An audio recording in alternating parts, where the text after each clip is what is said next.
Disclaimer, ये कहानी पूरी तरह काल्पनिक है, जिसे सिर्फ मनोरंजन के लिए एडिट और अनुवादित किया गया है। इसमें दिखाए गए सभी पात्र, स्थान और घटनाएं लेखक की कल्पना का हिस्सा हैं। किसी भी व्यक्ति, परंपरा या समुदाय को ठेस पहुंचाना हमारा उद्देश्य नहीं है। और हाँ दोस्तों, अगर आप द नॉवल एक्सप्लेनर चैनल पर नए हैं तो दिल से लाइक करें, सब्सक्राइब करना ना भूलें और हर नई कहानी की अपडेट सबसे पहले पाएं। टेलीग्राम ग्रुप का लिंक डिस्क्रिप्शन में है, जरूर ज्वाइन करें। आपका साथ ही हमारी ताकत है। धन्यवाद। अध्याय 231, एक सड़ा हुआ विकल्प। जैसे ही वैशाली कमरे से बाहर निकली, आरव को लगा कि उसका खून खौल रहा है। गुस्सा, अविश्वास और हताशा एक साथ मिलकर कुछ गर्म और अनियंत्रित में बदल गए। इतनी सारी भावनाएं थीं कि उन्हें समझ पाना मुश्किल था, जो एक साथ उसके भीतर उमड़ रही थीं। अजीब बात ये थी कि चिराग शांत रहा, पूरी तरह से चुप। आमतौर पर घमंडी और चिकनी चुपड़ी बातें करने वाले चचेरे भाई की ओर से एक भी शब्द नहीं। 856 करोड़ रुपए, आरव के विचार चीख उठे। इस मूर्ख ने मेरी तरह 1 अरब से शुरुआत की थी और अब वह 856 करोड़ रुपए से ज्यादा का कर्जदार है। उसने आखिर किया क्या? चाहे आरव को चिराग से कितनी भी नफरत हो, जिस तरह से उसने हमेशा उसे नीचा दिखाया, दीपक और धमकाने के पीछे होने के लिए और अंततः इस कारण का हिस्सा होने के लिए कि सुरेश ने अपनी जान ले ली, फिर भी उसके मन में कहीं गहरे में एक छोटा सा हिस्सा था जो कर्ज चुकाने पर विचार कर रहा था। अगर यह सिर्फ कुछ करोड़ होता, आरव ने तर्क किया, मैं इसे झेल सकता था, सिर्फ काले शिकारी को मेरे पीछे से हटाने के लिए, खासकर जब बाकी सब कुछ पहले से ही चल रहा है। लेकिन ये कुछ करोड़ नहीं था। मैं उन्हें एक भी पैसा नहीं दूंगा, आरव ने चिल्लाकर कहा। और ये तुम्हारा पैसा भी न ही है कि तुम इसे दे सको। तुम्हें मुझे इस गड़बड़ में ऐसे नहीं फेंकना चाहिए जैसे ये कुछ भी नहीं है। सामान्य परिस्थितियों में चिराग कोई घमंडी जवाब देता, शायद आरव को उकसाने के लिए उसके चेहरे पर ड्रिंक फेंक कर देता, लेकिन अब उसके सामने का चिराग अलग था, हारा हुआ, घिरा हुआ। फिर भी इससे उसका मुंह चलने से नहीं रुका। क्या तुम थोड़ा मूर्खता नहीं कर रहे आरव? चिराग ने शांति से कहा। मैं तुम्हारी स्थिति जानता हूं। छोटे तुम्हारे पास पैसा है, 856 करोड़ रुपए, ये बहुत है बिल्कुल, लेकिन तुम इसे वहन कर सकते हो। तुम पूरी तरह ठीक रहोगे तो तुम्हें पता चल गया है, उसने कहा। कोई आश्चर्य नहीं कि तुम अपने पैसे इधर उधर उड़ा रहे हो। लगत है यह आत्मविश्वास आखिरकार खेल को समझने से आया है। लेकिन यहाँ वह बात है जो तुम अभी भी नहीं समझे, चिराग ने आगे कहा। मुझे इस बात की परवाह नहीं है कि तुम मेरी मदद करते हो या नहीं, इसका कारण सरल है, तुम पहल ऐसे ही इसमें हो। उन्हें पता है कि तुम भुगतान कर सकते हो, अब वे हम दोनों के पीछे पड़ेंगे। मेरे लिए यह आसान है अगर मैं तुम्हें भुगतान करने के लिए मना लूं। आरव ने अपनी आंखें संकुचित कीं। वह चिराग को दूसरे रास्ते पर मजबूर करने की कोशिश कर रहा था, उसे फिर से सोचने पर मजबूर करना चाहता था। आरव को क्यों? इतने सारे लोगों में से उसे इस गड़बड़ में क्यों घसीटा? तुम्हें लगता है कि हमारे दादाजी को पहले से न ही पता? चिराग ने जवाब दिया। वह हर चीज में अपनी नाक घुसाते हैं, उन्हें पता है, और उन्होंने कुछ न करने का फैसला किया है। और बाकियों का क्या? आरव ने दबाव डाला। तुम सचमुच सोचते हो कि अगर तुमने पूछा तो कोई तुम्हारी मदद नहीं करेगा? चिराग ने हंसते हुए हाथ लहराया। शायद कुछ लोग थे जो मुझे पैसे उधार दे सकते थे, उसने स्वीकार किया। लेकिन मैं गिड़गिड़ाने वाला नहीं हूँ, मैं अपने ही परिवार के सामने झुकने वाला नहीं हूँ। क्या तुम्हें अंदाजा है कि इससे मैं कैसा दिखूंगा? तो इसके बजाय तुम मुझसे चोरी करना पसंद करोगे? उसने पूछा, उसकी आवाज़ गुस्से से कांप रही थी। तुम मुझे खतरे में डालना पसंद करोगे, मुझे इस गड़बड़ में घसीटना, बजाय इसके कि तुम ये स्वीकार करो कि तुमने कितनी बुरी तरह गड़बड़ की, तुम किस तरह की विकृत दुनिया में बड़ा हुआ। चिराग, जहां अपने ही परिवार से चोरी करना किसी तरह मदद मांगने से कम शर्मनाक है, तुम जितना चाहे सड़ सकते हो, उसने ठंडे स्वर में कहा। मैं अभी तुम्हें पीटकर जान नहीं निकाल रहा, इसकी एकमात्र वजह यह है कि मुझे लगता है कि काले शिकारी तुम्हें मुझसे कहीं ज्यादा कष्ट देंगे। उसके पास 2 दिन थे, 2 छोटी इन्हें इस भयानक स्थिति को सुझाने के लिए जिसमें उसे खींच लिया गया था। 2 दिन ये तय करने के लिए कि वह किस तरह का इंसान बनने जा रहा है, और 2 दिन इससे पहले कि काले शिकारी चाकू, अपेक्षाओं और बिना किसी और मौके के साथ लौटें। आरव ने चिराग को संगीत लाउंज में बिना एक पल सोचे छोड़ दिया था। कभी चिराग उसके लिए सबसे बड़ा कांटा था, एक हमेशा मौजूद खतरा जो उस पर मंडराता रहता था। लेकिन अब वह गिर चुका था, बुरी तरह। और भले ही चिराग जैसे किसी को सब कुछ खोते देखना कुछ संतुष्टि देता था, आरव को बेहतर पता था कि बहुत ज्यादा सहज महसूस करना ठीक नहीं है। खतरनाक लोग सिर्फ इसलिए खतरनाक होना बंद नहीं कर देते क्योंकि वे तलहटी पर पहुंच गए हैं, बल्कि वे और अप्रत्याशित हो जाते हैं। और इस बार चिराग अकेले नहीं गिरा था, उसने आरव को भी अपने साथ खींच लिया था। आप अपने दोस्त चुन सकते हैं, आप रिश्ते तोड़ सकते हैं, दूर जा सकते हैं, नया शुरू कर सकते हैं, लेकिन परिवार वह एक अलग कहानी है। आप अपने खून को नहीं चुन सकते। स्थिति वैसी ही थी जैसी थी। जैसे ही वह लाउंज से निकला और घर की ओर चला, आरव ने सबसे पहले जतिन को मैसेज किया, उसे बताते हुए कि वह सुरक्षित है। वह नहीं चाहता था कि वह चिंता करे।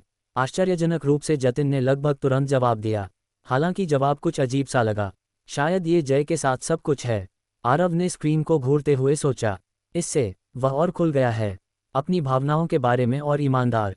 फिर भी मैसेज ने अपना काम किया। भले ही थोड़ा सा इसने आरव के सीने में भारीपन को कम किया। जो कुछ भी हुआ उसने उसका मूड खराब कर दिया था, लेकिन जतिन के शब्दों को पढ़ने से मदद मिली। आखिरकार आरव अपने कमरे में पहुंचा और बिस्तर पर ढह गया। दिन लंबा था और नींद उसे खींच रही थी, लेकिन शांति ज़्यादा देर तक नहीं टिकी।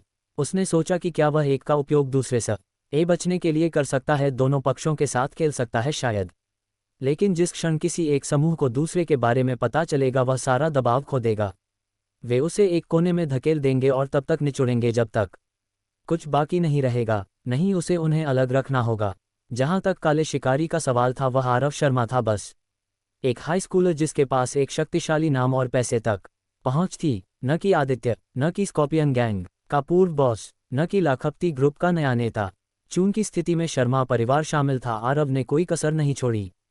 उसने अर्जुन को सब कुछ बताया, चिराग के भारी कर्ज के बारे में, गैंगस्टरों की संलिप्तता के बारे में और कैसे दीपक का धमकाना सब चिराग ने ही रचा था। सच तो यह है, अर्जुन ने कहा, देव इस मामले में तुम्हारी मदद नहीं करेंगे।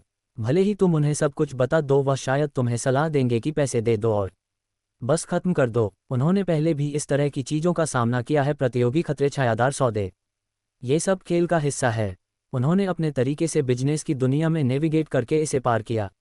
आरव ने भौं सिकोड़ ली। उसे निजी सुरक्षा के उद्देश्य पर सवाल उठने लगे। क्या ये सिर्फ दिखावे के लिए था? दिन के आयोजनों के लिए, परिवार को कॉर्पोरेट तोड़फोड़ और मीडिया लीक से बचाने के लिए? क्योंकि अभी चिराग एक जान लेवा स्थिति में फंस गया था और आरव उसमें उलझ गया था। फिर भी एक भी सिक्योरिटी टीम सामने नहीं आई थी। मैं एक भाड़े के समूह को किराए पर लेने की सलाह दूंगा, अर्जुन ने आत्मविश्वास से कहा, अपनी छाती पर हाथ रखते हुए। अगर तुम चाहो तो मैं नेतृत्व करूंगा। अंदर एक सिग्नेचर काली जैकेट लटकी हुई थी जिस पर उसके नए साम्राज्य का लोगो था, लाखपति ग्रुप। उसने इसे बाहर निकाला, पहन लिया और जिप कर लिया। भले ही रात हो चुकी था बड़ी ही, लेकिन उसे एक जगह जाना था। काली लाखपति ग्रुप जैकेट पहनने के बाद आरव एक टैक्सी में चढ़ा और ड्राइवर को एकमात्र गंतव्य बताया, मानकापुर, स्कॉर्पियन गैंग का जन्मस्थान। इस बार उसने अर्जुन को अपने साथ नहीं ला। छोटी ही याद था, हालांकि अर्जुन ने प्रस्ताव दिया था। आरव ने उसे आश्वासन दिया कि वह सुरक्षित है। अगर किसी का इरादा उस पर हमला करने का होता तो वे उसे 2 दिन की चेतावनी नहीं देते, वे पहले ही हमला कर चुके होते। इसके अलावा अगर समय के साथ अर्जुन ने कुछ सीखा था, वह ये था कि आरव के चारों ओर हमेशा होने वाले इस सारे अराजकता के बीच भी उस पर भरोसा करना। बार बार आरव बिना किसी खरोंच के बाहर आया था और इस बार उसने अर्जुन को ये भी बताया था कि वह कहाँ जा रहा है। यह अकेले ही अर्जुन को थोड़ा मानसिक शांति दे गया था। वह शानदार जैकेट, टैक्सी ड्राइवर ने टिप्पणी की जब वे शहर की रोशनी के बीच से गुजर रहे थे। लगता नहीं कि मैंने इसे पहले देखा है। हाँ, आरव ने छोटी सी मुस्कान के साथ जवाब दिया। Limited edition? हाँ, मैंने हाल ही में बिरपुर में बच्चों को इस लोगों के साथ हर जगह देखा है। लगता है ये चलन में आ रहा है। मुझे आश्चर्य नहीं होगा अगर अगले कुछ समय में नंदी पहाड़ के सभी लोग इसे पहनने लगें। कुछ महीनों में शायद दूसरे देश भी इस ट्रेंड में शामिल हो जाएं। यही सपना है, आरव ने सोचा। अगर ऐसा हुआ तो न केवल उसका ब्रांड बढ़ेगा, उसकी आय आसमान छुएगी। लंबे 1 घंटे की सड़क यात्रा के बाद गाड़ी आखिरकार शहर के एक और जर्जर हिस्से में पहुंची। सड़कें अंधेरी हो गईं, इमारतें और औद्योगिक। टैक्सी ड्राइवर ने गति धीमी की, उसकी नज़रें जीपीएस पर गई। फिर एक जर्जर प्रवेश द्वार पर जो एक कबाड़खाने जैसा दिखता था। क्या तुम्हें यकीन है कि यही जगह है, छोटे? उसने सावधानी से पूछा। यहाँ कुछ दोस्ताना नहीं लगता। मैं यहाँ इंतज़ार कर सकता हूँ अगर तुम्हें वापस ले जाना हो। थोड़ी देर बाद एक परिचित आकृति छाया से बाहर निकली, गराज से बाहर कदम रखते हुए, अपने फ़ोन पर नज़र डालते हुए। आधी मज़ेदार अभिव्यक्ति के साथ विक्रम पास आया। तुम हमेशा से ज़्यादा स्टाइलिश लग रहे हो। उसने लाखपति ग्रुप जैकेट को देखते हुए टिप्पणी की। लेकिन अगर तुम यहाँ व्यक्तिगत रूप से इतनी दूर तक आए हो, मुझे शक है कि यह सिर्फ एक फैशन शो के लिए है। इस बार तुम मेरे लिए कौन सी मुसीबत या एहसान लाए हो? उसने संक्षिप्त लेकिन ईमानदार सारांश दिया। उसने परिवार के ड्रामे में नहीं गया या चिराग की पूरी स्थिति को नहीं समझाया, लेकिन उसने स्पष्ट कर दिया, नकार फसल उसके पीछे पड़ चुकी थी और अब काले शिकारी भी इसमें शामिल थे। विक्रम ने हमेशा आरव की सीमाओं का सम्मान किया था, बशर्ते आरव ये स्पष्ट कर दे कि वह क्या साझा करने को तैयार है। अरे आरव, विक्रम ने अपने बालों में हाथ फेरते हुए बुदबुदाया। तुम अपने आप को इस तरह का बड़ी ही चीज़ों में कैसे बार बार फंसाते हो? मुझे नकार फसल के बारे में पता था और मैंने तुम्हें तब बताया था अगर तुम उनके साथ युद्ध करने जा रहे हो तो मैं बाहर हूँ। विक्रम ने सिर हिलाया। हाँ, हाल ही में कुछ उदार फम डिंग की वजह से मैंने सोचा कि मैं कुछ और लोगों को ले सकता हूँ, गरुड़ को मजबूत कर सकता हूँ। आरव ने सिर हिलाया। जिस स्थिति में मैं तुमसे मदद मांग रहा हूँ वह सीधा हमला नहीं है। तुम्हें काले शिकारी के खिलाफ सीधे नहीं जाना है जब तक कुछ गलत न हो जाए। मुझे बस बैकअप चाहिए, अगर जरूरत पड़ी तो समर्थन। तुम अकेले भी नहीं होगे, अर्जुन वहां होगा। वह रुका। अगर भुगतान की जरूरत हो अपनी कीमत बताओ। ये कहना भी दुख देत था। आरव पहले ही विक्रम को ज्यादातर लोगों से ज्यादा दे चुका था। अगर यह एक सिंडिकेट के साथ युद्ध में बढ़ गया तो वह और कितना मांगेगा? बिल्कुल नहीं, विक्रम ने जवाब दिया, उसके चेहरे पर मुस्कान बनती हुई। मैं तुम्हारे नए छोटे समूह की जांच कर रहा था। सुना है तुम क्या बना रहे हो। तुम्हारा वह समूह, वे जैकेट्स, वे बहुत शानदार हैं। और दूसरा अनुरोध, विक्रम ने आगे कहा, यह है अगर मैं अब तुम्हारी मदद करता हूं तो यह एक व्यावसायिक सौदे से आगे जाता है। अब और पैसे की बात नहीं, मैं तुम्हारी मदद करूंगा क्योंकि तुमने मांगा। और बदले में अगर गरुड़ कभी मुसीबत में हो तो मैं चाहता हूं कि तुम वादा करो कि तुम भी हमारे लिए ऐसा बड़ी ही करोगे कि तुम तब आओगे जब हम बुलाएं। उसने अपना हाथ बढ़ाया। सौदा। विक्रम ने चौड़ी मुस्कान के साथ हाथ मिलाया। तनाव थोड़ा कम हुआ। यह आरव की उम्मीद से बेहतर गया था। विक्रम और गरुड़ विश्वसनीय सहयोगी थे और अब वे सिर्फ भाड़े के लोग नहीं थे, वे कुछ और मजबूत चीज से बंधे थे। और एक बात और, विक्रम ने आंख मारते हुए कहा, मुझे अंदर की लाइनिंग का रंग चुनने दो। ये गैरपरिक्राम्य है। नकार फसल ने हाल ही में चक्ररेखा गैंग के खिलाफ कोई बड़ा कदम नहीं उठाया था। इसका एक कारण था जो केवल शीर्ष के करीबी लोगों को पता था। सच्चाई ये थी कि चक्ररेखा गैंग ने हाल ही में एक औपचारिक चर्चा, एक आधिकारिक बैठक का प्रस्ताव रखा था। उनकी दुनिया में ऐसी बातचीत कोई छोटी बात नहीं थी और नकार फसल के लिए यह वही मौका था जिसका वे इंतजार कर रहे थे। फिर भी यह सिर्फ शुरुआत थी। अगर बातचीत अनुकूल रूप से समाप्त नहीं हुई, अगर चीजें उनकी जरूरत के अनुसार नहीं हुई तो उन्हें फिर से हमला करना होगा, इस बार और जोरदार। अधिक महत्वपूर्ण क्षेत्रों को निशाना बनाना होगा, ऐसी जगहें जो चक्ररेखा गैंग को दीवार पर लिखा संदेश देखने के लिए मजबूर करें। उन्हें परिणाम स्पष्ट करने थे कि अगर युद्ध जारी रहा तो क्या होगा और अंतिम परिणाम क्या होगा। ये स्पष्ट होना था कि सबसे अच्छा कदम, एकमात्र तार्किक कदम यह होगा कि चक्ररेखा गैंग झुक जाए और नकार फसल में समाहित हो जाए। आगाम बड़ी ही चर्चाएं छोटी मोटी बातों के लिए थीं। कौन क्या चलाएगा, पैसा कैसे बहेगा, क्या बदलेगा और क्या नहीं। आशाजनक दृष्टिकोण के बावजूद तनाव अभी भी उच्च था। गैंग का हर सदस्य तनाव में था, किसी भी चीज के लिए तैयार। पूरे बोर्ड में सदस्य बिना रुके प्रशिक्षण ले रहे थे, अपने कौशल को तेज कर रहे थे और बड़े पैमाने पर संघर्ष की तैयारी कर रहे थे। अगर यह उनके उम्मीद के अनुसार हुआ तो यह एक महत्वपूर्ण मोड़ होगा, एक ऐसा क्षण जो उनकी खाद्य श्रृंखला के शीर्ष पर उभरने का संकेत देगा। पहली बार वे आगे का रास्ता देख सकते थे। अपने डेस्क पर चेतन ने अपने फोन की स्क्रीन को घूरा जो बज रहा था। उसके चेहरे पर एक गंभीर अभिव्यक्ति थी जो सब कुछ कह रही थी। वह इस कॉल को लेना नहीं चाहता था लेकिन उसे लेना था। वह इसे नज़रअंदाज करने का जोखिम नहीं उठा सकता था। और तुम इस बार मुझे चुन रहे हो, दर्शन ने एक चालाक मुस्कान के साथ जवाब दिया। ये बताना छोटे शकील था कि वह उत्साहित था या नाराज। तुम जानते हो कि मैं इन आयोजनों के लिए तुम्हें और नयन को बारी बारी से चुनता हूं, चेतन ने अपनी कुर्सी पर पीछे झुकते हुए कहा। और उसी वजह से, उन अनुभवों की वजह से तुम दोनों में जबरदस्त विकास हुआ है। इसने तुम दोनों को और मजबूत बनाया है। चेतन ने अपनी आंखें संकुचित की। लेकिन इस बार जब तुम जाओ, मैं चाहता हूं कि तुम उन्हें दिखाओ। मैं चाहता हूं कि तुम अपनी ताकत साबित करो। दर्शन, उन्हें हिचकिचाने पर मजबूर करो। उन्हें दोबारा हमें धक्का देने की कोशिश करने से पहले 2 बार सोचने पर मजबूर करो। लेकिन सावधान रहना दर्शन, चेतन ने चेतावनी दी, एक उंगली उठाते हुए। हद से ज्यादा मत करना। अगर तुमने ऐसा किया तो सब कुछ बर्बाद हो सकता है। हमें उन्हें हिलाना है, उकसाना नहीं। उन्हें सतर्क करना है, शत्रुतापूर्ण नहीं। जब तक हम चक्ररेखा गैंग के साथ अपने कारोबार को पूरा नहीं कर लेते, हम कुछ और शुरू बड़े नहीं कर सकते। दूसरे समूह भी देख रहे होंगे, उसने जोड़ा। इसलिए काले शिकारी तब तक कोई कदम नहीं उठाएंगे जब तक कि उन्हें बिल्कुल जरूरत न हो। दर्शन ने सिर हिलाया, हर शब्द को आत्मसात करते हुए। मैं समझ गया, उसने कहा। मैं सुनिश्चित करूंगा कि उन्हें दबाव महसूस हो, लेकिन मैं अपनी जीभ पर काबू रखूंगा अगर वे कुछ धक्का मुक्की करने की कोशिश करें। वह हमेशा नयन और दर्शन के बीच बारी बारी करता था ताकि चीजें संतुलित रहें। लेकिन कुछ घटनाएं हुई थी, बुरी घटनाएं।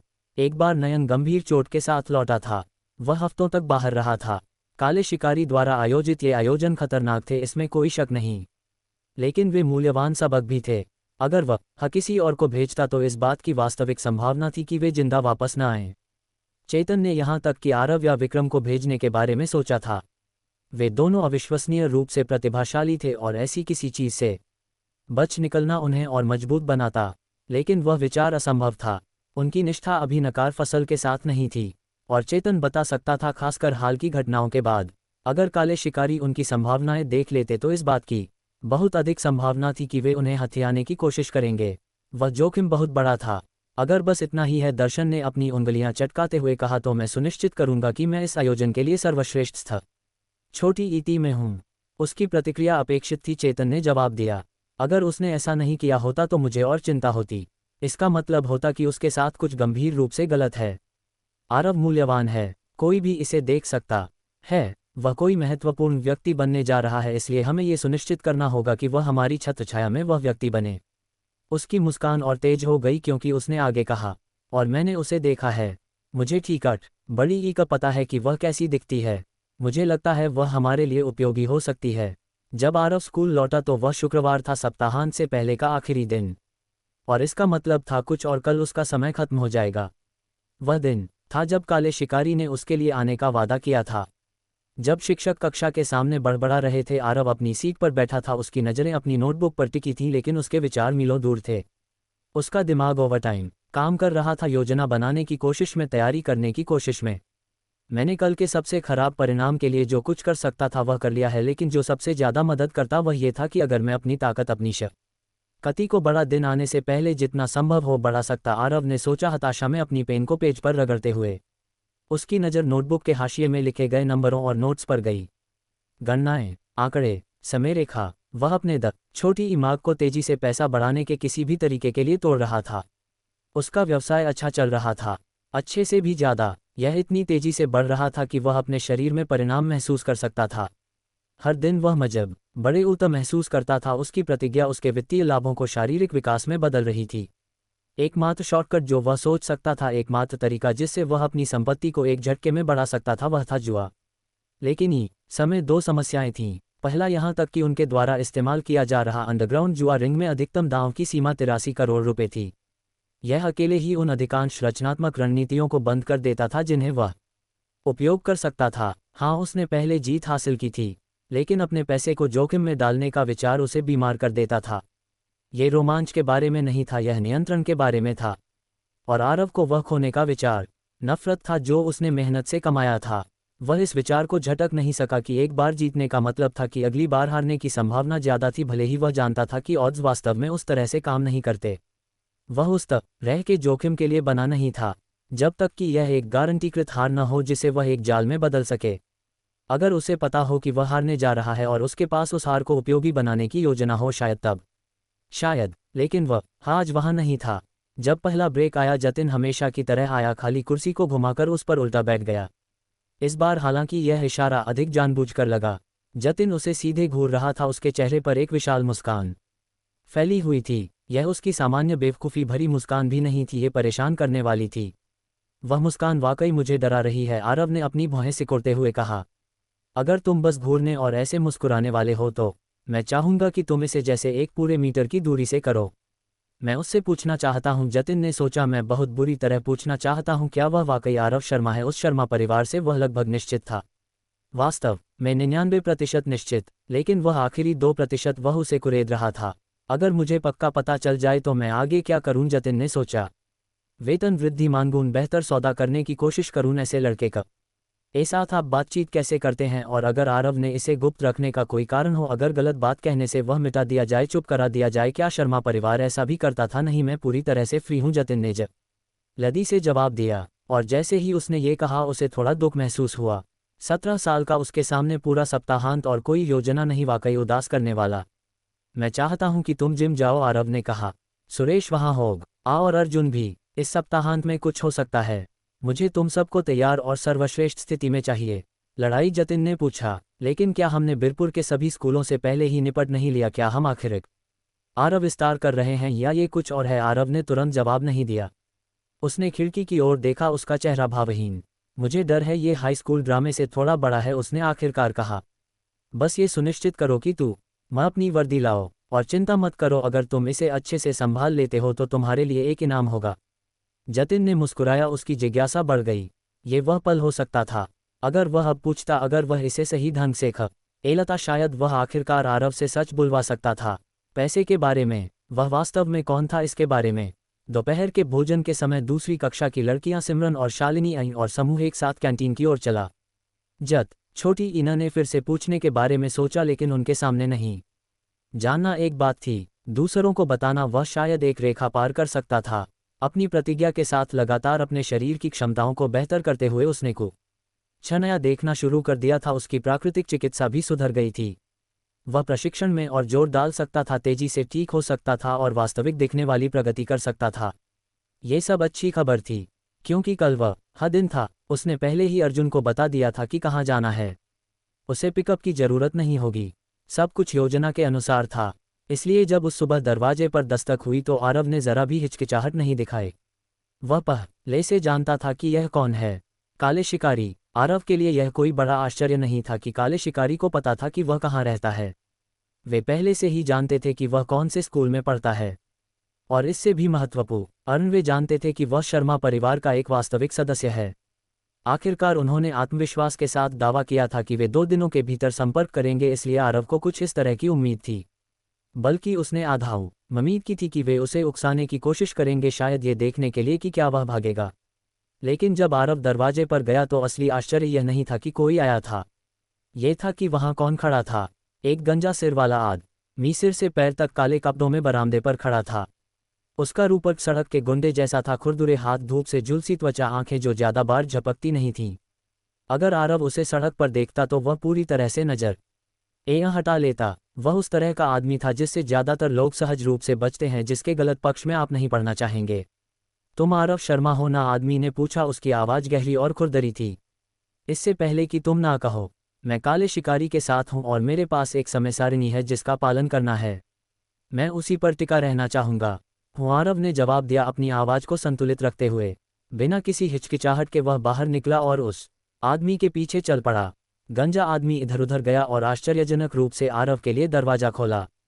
यह विनम्र था, अजीब तरह से एक गैंग सदस्य से। फिर भी शायद वे चीजों को सहज रखने की कोशिश कर रहे थे।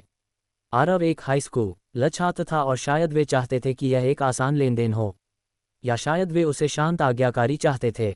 गंजा आदमी हंसा जोर से और मनोरंजित। वैशाली, वह इस तरह के छोटे काम नहीं संभालती। तुमने उसे शायद आखिरी बारी सलिए देखा होगा, क्योंकि वह आसपास थी। वह अपनी सीट पर थोड़ा मुड़ा, एक ऐसी मुस्कान दिखाते हुए जो उसकी आंखों तक नहीं पहुंची। लेकिन मुझ पर भरोसा करो, हम सब एक ही दल के हैं, इसलिए आज तुम्हारे लिए योजना का पालन करना ही बेहतर होगा। जैसे ही गाड़ी चली आरव ने रास्ता पहचानना शुरू कर दिया।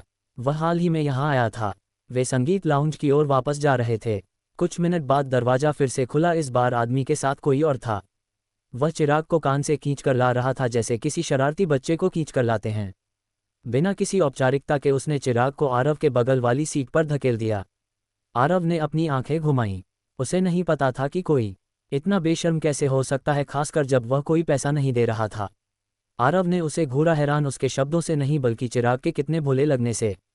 वह इतना शांत कैसे था? क्या उसे वाकई लगता था कि यह सब आसानी से खत्म हो जाएगा? किसी समय चिराग का कर्ज छोटा था, संभालने योग्य, यहाँ तक कि तो चीजें इतनी बेकाबू कैसे हो गई थीं? अगर यह वाकई इतना आसान होता तो वे इस स्थिति में नहीं होते, और काले शिकारी को उन्हें कहीं बड़ी ये चक्कर कोई बात साबित करने की जरूरत नहीं पड़ती। तभी गुंडा सामने की सीट से मुड़ा। उसकी आवाज सामान्य थी। मैं तुम्हारी पीछे की छोटी सी दिल से दिल की बात सुन नहीं सका। हम जल्द ही पहुंचने वाले हैं, तो मैंने सोचा कि तुम्हें पहले से बता दूं। बढ़िया, तुम दोनों शानदार लग रहे हो। गुंडा मुस्कुराया। उम्मीद है तुम आज रात बहुत सारा नकद लाए हो। हमारे वीआईपी मेहमान आमतौर पर ऐसा करते हैं। चिराग अभी भी अपनी सीट पर आराम से बैठा भेड़िए के मास्क को थोड़ा ऊपर उठाए हुए एक मुस्कुराहट के साथ जवाब दिया। एक अंडरग्राउंड फाइटिंग रिंग। वाहन आखिरकार धीमा होने लगा। हाईवे से हटकर एक चौड़े खुले मैदान में आ गया। आरव ने टिंटेड खिड़की के माध्यम से देखा जब एसयूवी एक परित्यक्त बर्फ स्थल की ओर बढ़ी। वहां एक लंबी इमारत थी जिसके चारों ओर टूटी फूटी घास से भरी पार्किंग थी। इसके ऊपर एक फीका साइन जंग लगे खंभों पर टिका था, जो कभी गर्व से एक घूमता हुआ आइस स्केट प्रदर्शित करता था। अब समय और मौसम की मार से मुश्किल से पढ़ा जा सकता था। अक्षर चटक गए थे और टेढ़े-मेढ़े हो गए थे और पास में एक विशाल बिलबोर्ड खड़ा था जिस पर एक साधारण स्पष्ट संदेश था, बंद। अगर कोई बस वहां से गुजर रहा होता तो वह आसानी से मान लेता कि यह जगह वर्षों से बंद है। लेकिन निश्चित रूप से जैसा कि गैंगों और छायादार सौदों के साथ होता है, सच्चाई सबके सामने छिपी थी। कोई करीब से देखने वाला शायद पार्किंग में बिखरी हुई दर्जनों कारों को नोटिस करता, सभी महंगी, चमकदार और स्पष्ट रूप से ऐसी गाड़ियां जो आम लोग नहीं चलाते। कुछ में ड्राइवर धैर्यपूर्वक अंदर इंतजार कर रहे थे, कुछ के पास गार्ड तैनात थे, कुछ खाली थी, लेकिन सभी में पैसा और शक्ति की झलक थी। आखिरकार एसयूवी सामने की एक पार्किंग स्लॉट में रुकी जो पूरी तरह से उनके लिए आरक्षित थी। क्योंकि बाहर भले ही जर्जर और खतरनाक दिखता था, लेकिन अंदर की कहानी बिल्कुल अलग थी। हवा गर्म थी, लगभग शानदार। एक मंद लाल चमक कमरे को रोशन कर रही थी। छत पर प्रकाश की पट्टियां ऐसी थीं जैसे मखमली आकाश में बिखरे तारे।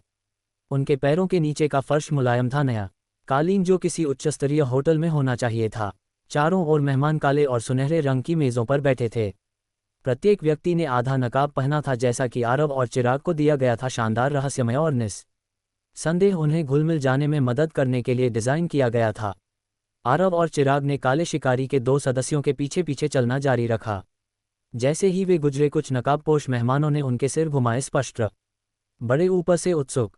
उन्हें एक चिकनी सीढ़ियों के सेट पर ऊपर एक ऊंचे मंच पर ले जाया गया, जहां बड़े और अधिक शानदार टेबल नीचे के रिंग को देख रहे थे।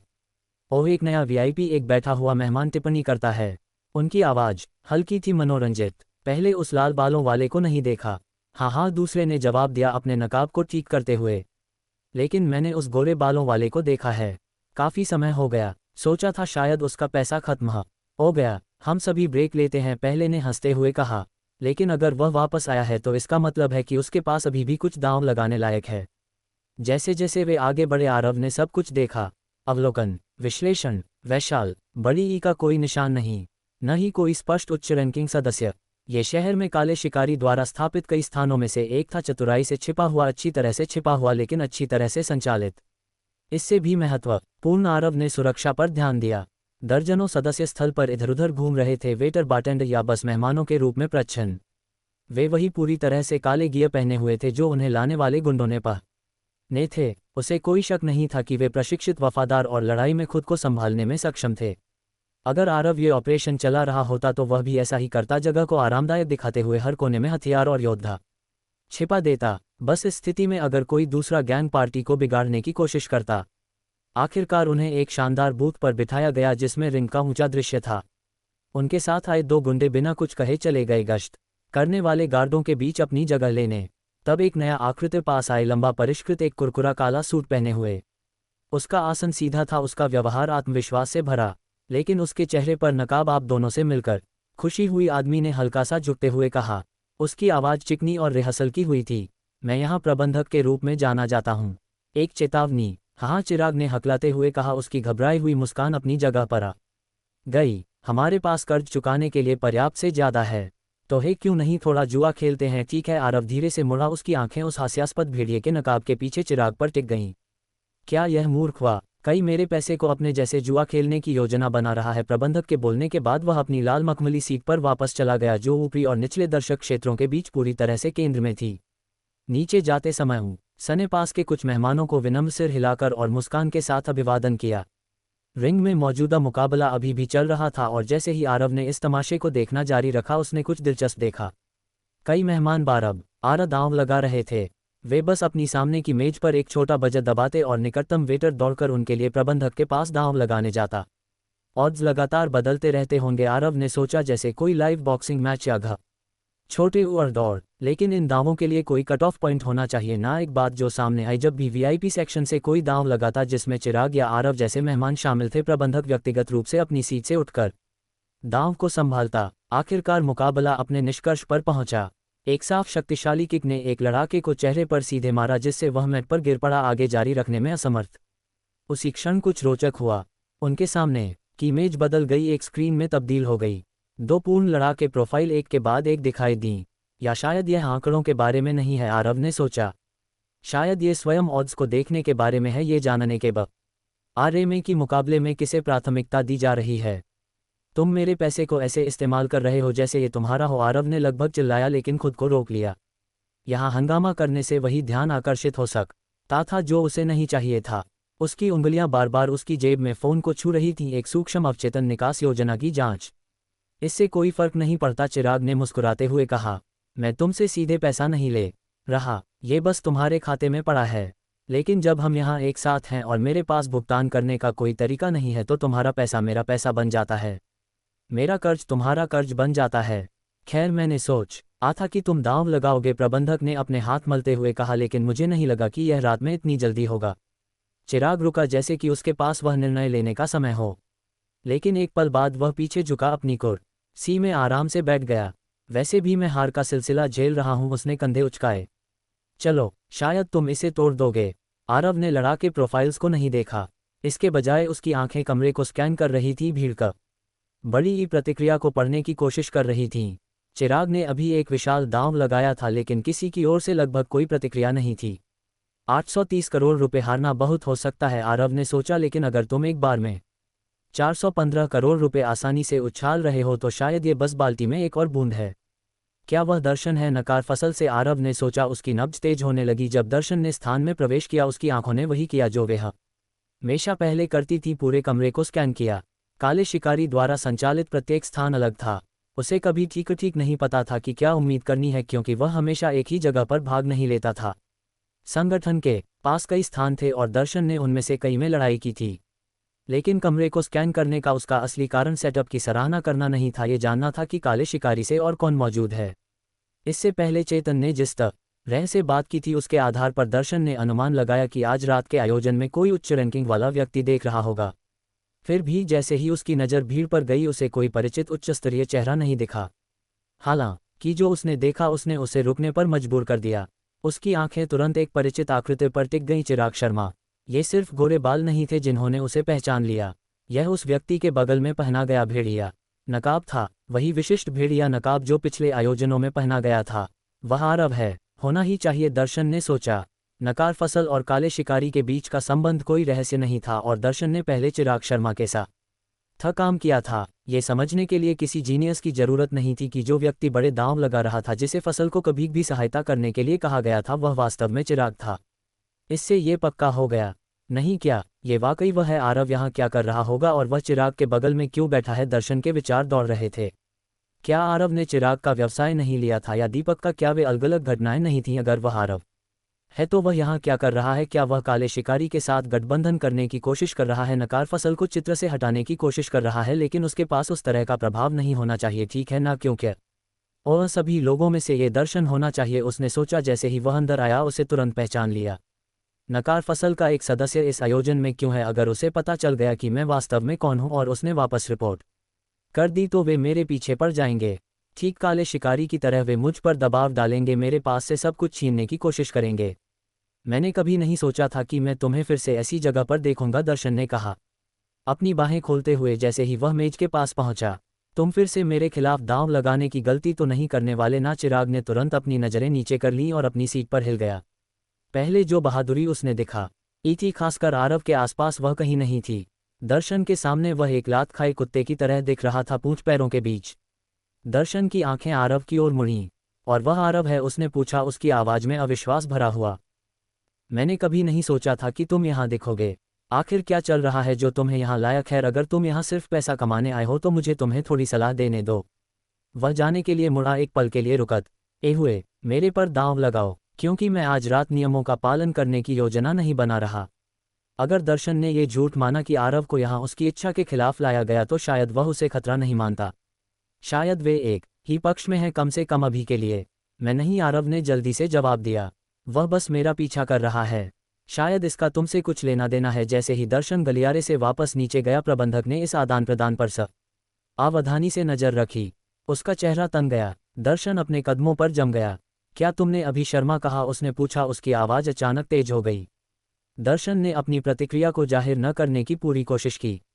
वह ये स्पष्ट नहीं होने दे सकता था कि उसने उस लड़के को पहचान लिया है, अभी नहीं, जब तक कि उसे यह ठीक पता न हो कि काले शिकारी उसके साथ क्या करने की योजना बना रहे हैं। लड़ाई के रिंग की ओर उतरते हुए दर्शन ने लापरवाही से सामने की ओर एक सीट ले ली। ये वही क्षेत्र था जो उन मेहमानों के लिए आरक्षित था जो खून खराबे को करीब से देखना पसंद करते थे, जो हर चोट हर प्रहार को जीवंत विस्तार में देखना चाहते थे, साथ ही उन लड़ाकों के लिए जो अगले मुकाबले में अपनी बारी का इंतजार कर रहे थे। बेशक एक अलग लॉकर क्षेत्र था वार्म अप और प्रशिक्षण के लिए एक जगह, लेकिन वह उन लोगों के लिए था जो इन अंडरग्राउंड लड़ाइयों को थोड़ा ज़्यादा गंभीरता से लेते थे। दर्शन को अपने मुकाबले की बिल्कुल भी चिंता नहीं थी, इसके बजाय उसके विचार उस जानकारी में उलझ गए थे जो उसे अभी अभी मिली थी। प्रबंधक, उसने उन्हें शर्मा कहा, बहुवचन, और जब मैंने कहा कि मैंने उन दोनों से बात की है तो वह हैरान लग रहा था। दर्शन ने इस पर विचार किया, उसकी आंखें रिंग पर टिकी थीं लेकिन उसका दिमाग दौड़ रहा था।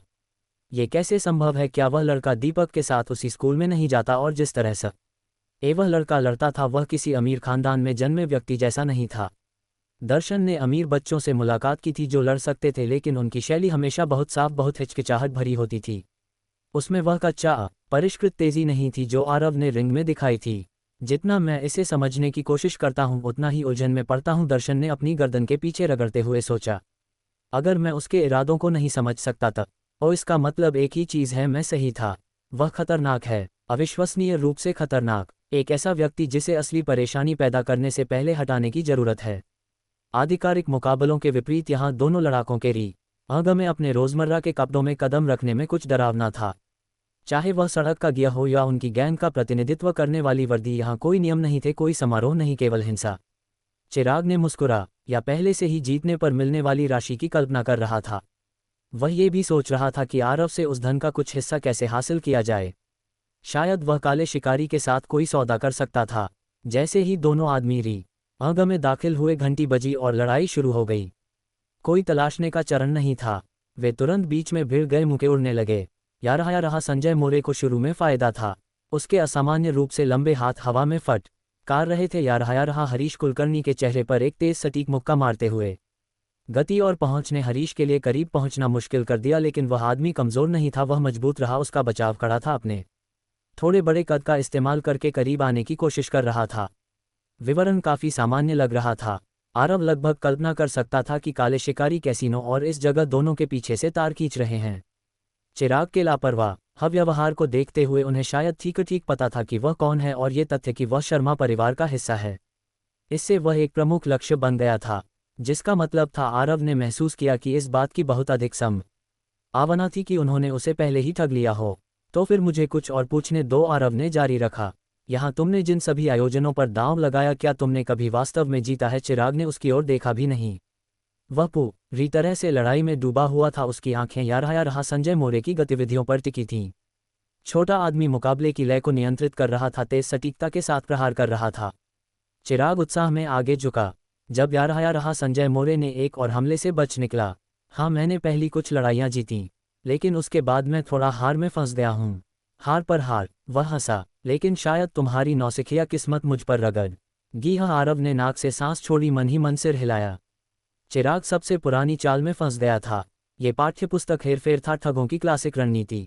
या तो आप किसी को फिक्स्ड मैच में शामिल करते हैं, उन्हें आत्मविश्वास बढ़ाने के लिए बड़ा जीतने देते हैं, या अगर वे जाने माने जुआरी हैं तो आप उन्हें शुरू में कुछ जीतने देते हैं ताकि वे फंस जाएं। फिर धीरे धीरे वे सब कुछ हार जाते हैं। आरव को अब यकीन हो गया था, पूरा ऑपरेशन तय था। लेकिन अगर ऐसा था तो शायद, बस शायद, वह ये समझ सकता था कि उस तय सिस्टम को अपने पक्ष में कैसे मोड़ा जाए। आगे झुकते हुए आरव ने अपनी दोनों कोहनियों को अपनी जांघों पर टिका दिया। उसकी आंखें रिंग पर टिकी थी जबकि उसका दिमाग तेजी से दौड़ रहा था। यह एक परिचित मुद्रा थी जिसे वह अक्सर तब अपनाता था जब वह गहरे विचार में डूबा होता था, जब पहेली के टुकड़े एक साथ जुड़ने लगते थे। उसकी नज़रें ऊपर उठी, कमरे के उस पार रोहन की नज़रों से टकराईं। उस आदमी ने एक धीमी अस्पष्ट मुस्कान दी। ये घमंडी नहीं थी, न ही दोस्ताना, बस अपठनीय। लेकिन आरव बता सकता था कि रोहन ने पहले ही अपने निष्कर्ष निकाल लिए थे। वह अंतर देख सकता था, आदो शर्मा, लेकिन दुनिया भर का फर्क। ये समझना मुश्किल नहीं था कि जुआरी कौन था और खिलाड़ी कौन। और अब जब चिराग ने मेरा नाम लिया है, वे शायद मेरे बारे में भी यही मान लेंगे। मैंने सोचा था कि दूसरों से मेरे लिए दांव लगवाऊं, शायद और बड़ा दांव, लेकिन लोगों पर पैसे के साथ भरोसा, उसने मन ही मन तंज कसा। मुश्किल। यहाँ मौजूद ज़्यादातर लोग शायद काले शिकारी से भी डरते हैं। भीड़ को देखते हुए और ये तथ्य कि मुझे कोई पहच आना में नहीं आता, यह उनके बड़े आयोजनों में से एक नहीं लगता। ये स्थानीय लोग हैं, डिस्पोजेबल नॉनेंटिटीज़। वे काले शिकारी के खिलाफ जाने की बजाय मरना पसंद करेंगे। मज़ेदार है ना? आरव ने सोचा, उसके होंठ एक तंग मुंह स्कान में खींचे। यहाँ मौजूद सभी लोगों में से एकमात्र व्यक्ति जिस पर मैं वास्तव में भरोसा कर सकता हूँ वह है दर्शन। दर्शन का व्यक्तित्व उसे सबसे अपरंपरागत तरीके से भरोसेमंद बनाता था। भले ही मुकाबला फिक्स्ड हो, आरव जानता था कि दर्शन मैच नहीं हारेगा। वह इसके लिए बहुत घमंडी था, बहुत जिद्दी। वास्तव में आरव को यकीन था कि दर्शन ने ठीक यही संकेत दिया था। यही वह कारण था जिसने उसे सबसे पहले योजना बनाना शुरू करने के लिए प्रेरित किया। फिर भी एक चीज़ थी जो आरव को बेचैन कर रही थी, अनिश्चितता। उसे यह न जानना नफरत था कि वे अगला कदम क्या उठाएंगे। वह उनके हाथ को मजबूर करना चाहता था, ये समझना चाहता था कि यह सब कैसे चलेगा इससे पहले कि बहुत देर हो जाए। दर्शकों में उत्साह की लहर दौड़ गई। कमरे में ऊर्जा चरम पर थी क्योंकि और अधिक दांव उन्माद में लगाए जा रहे थे। कमबख्त कमबख्त, चिराग चिल्लाया अपनी ड्रिंक को लगभग गिराते हुए जब वह अपनी सीट से उछला। मूर्ख, सिर्फ इसलिए कि तुम आगे थे इसका मतलब यह नहीं कि तुम घमंड कर सकते हो। तुम्हें बचना चाहिए था। एड्रेनालाइन भावनात्मक उतार चढ़ाव। ये स्पष्ट था कि लोग बार बार यहाँ क्यों लौटते हैं। यहाँ एक कच्चा अनफिल्टर्ड रोमांच था जो कहीं और दोहराया नहीं जा सकता था। यह एक डोपामाइन रश था और पूरा कमरा उस लहर पर सवार था। लेकिन रोहन के आश्चर्य की बात है, जवाब देने वाला चिराग नहीं था। हाँ, आरव ने शांति से कहा, उसकी नज़र अभी भी रिंग पर थी। मैं एक और दांव लगाना चाहूँगा। या रहा संजय मोरे पर और 415 करोड़ रुपए लगाओ। यहाँ तक कि चिराग ने उसकी ओर देखा, उसका मुंह अविश्वास में थोड़ा खुला हुआ। मुझे तुम्हारा स्टाइल पसंद है, उसने आखिरकार मुस्कुराते हुए कहा। अगर यही आपकी इच्छा है हम इसे तुरंत व्यवस्थित करेंगे, रोहन ने कहा सिर हिलाते हुए जब उसने अपना टैबलेट निकाला। उसने एक पल के लिए टैप किया और फिर कमरे में और शना की दांव अब बंद हो गया है और कोई दांव नहीं लगाया जा सकता। मुझे उम्मीद है कि आप दोनों लड़ाई के निष्कर्ष का आनंद लेंगे, परिणाम चाहे जो भी हो। मैं सब कुछ इस्तेमाल करने जा रहा हूँ, मेरे दिमाग, मेरे पैसे, मेरी प्रतिज्ञा, और मैं इस पूरे आयोजन को अपने पक्ष में मोड़ दूंगा। तुम्हें बहुत देर से एहसास होगा कि जिस एक चीज़ के लिए तुमने तैयारी नहीं की थी वह मैं था। अंतिम दांव लगाए जा चुके थे और रोहन अपनी सीट पर वापस लौट चुका था। वह अपने सामने रखे टैबलेट में पूरी तरह से डूबा हुआ लग रहा था। उसकी आंखें स्क्रीन को गहरी एकाग्रता के साथ स्कैन कर रही थीं। आरव ने चुपके से एक नज़र डालने की कोशिश की, ये देखने के लिए उत्सुक था कि स्क्रीन पर किस तरह की जानकारी प्रदर्शित हो रही है। उसे एक अच्छा अनुमान था, लेकिन स्क्रीन पर एक गोपनीयता फिल्म लगी थी, वह प्रकार जो केवल सामने बैठे व्यक्ति को ही सामग्री दिखाती थी। बाकी सब कुछ एक काले शून्य की तरह दिखता था। अगर मैं सही हूं तो कोई न कोई संकेत होगा, आरव ने सोचा, अपनी इंद्रियों को तेज रखते हुए अपनी एकाग्रता को लेजर की तरह केंद्रित किया। उसे यकीन नहीं था कि क्या उम्मीद करनी है, लेकिन इससे पहले कि वह इसे समझ पाता लड़ाई का रुख पहले ही बदल चुका था। संजय ने एक मुक्का मारा था, लेकिन वह थोड़ा गलत था, बस इतना ही, और उस छोटी सी गलत गणना ने हरीश को सही मौका दे दिया। पहले की तरह हरीश ने उसे टैकल किया, लेकिन इस बार यह सिर्फ रस्सियों में धक्का देने वाला साधारण धक्का नहीं था। अपनी बाहों को संजय की कमर के चारों ओर कसकर लपेटते हुए हरीश ने उसे जमीन से पूरी तरह उठा लिया और क्रूर बल के साथ उसे मैट पर पटक दिया। प्रभाव पूरे कमरे में गूंज उठा, लेकिन आरव ने पलक तक नहीं झपकाए। वह जानता था कि रिंग का फर्श गद्देदार था, अपेक्षाकृत नर्म और उछाल वाला। ये ठंडे कठोर कंक्रीट की तरह नहीं मारता था, फिर भी ये काफी क्रूर दिखता था। हरीश अब संजय के ऊपर था। संजय की सारी ताकतें, उसकी गति, उसकी पहुंच, उसके लंबे अंग इस स्थिति में कुछ भी मायने नहीं रखते थे। हरीश भारी था, मजबूत था और पूरी तरह से नियंत्रण में था। जय उसके नीचे एक पिंजरे में बंद जानवर की तरह फंसा हुआ था। चलो नहीं चलो, चिराग अब लगभग चिल्ला रहा था। तुम पूरी लड़ाई जीत रहे थे, तुम्हें संजय कहा जाता है, ठीक है, क्या तुम्हारे मुंह के शक्तिशाली नहीं होने चाहिए या कुछ और तुम्हारे पास ज़्यादा जीत थी? कमबख्त, यहाँ तक कि चिराग जैसे बेखबर व्यक्ति जो आमतौर पर हर सामाजिक संकेत को मिस करता था, ये देख सकता था कि यह सब कैसे खत्म होने वाला था। वह हार गया था। भीड़ में कुछ तालियां बिखरी हुई थीं, लेकिन वे आधी अधूरी थीं। कुछ कराहें भी सुनाई दीं।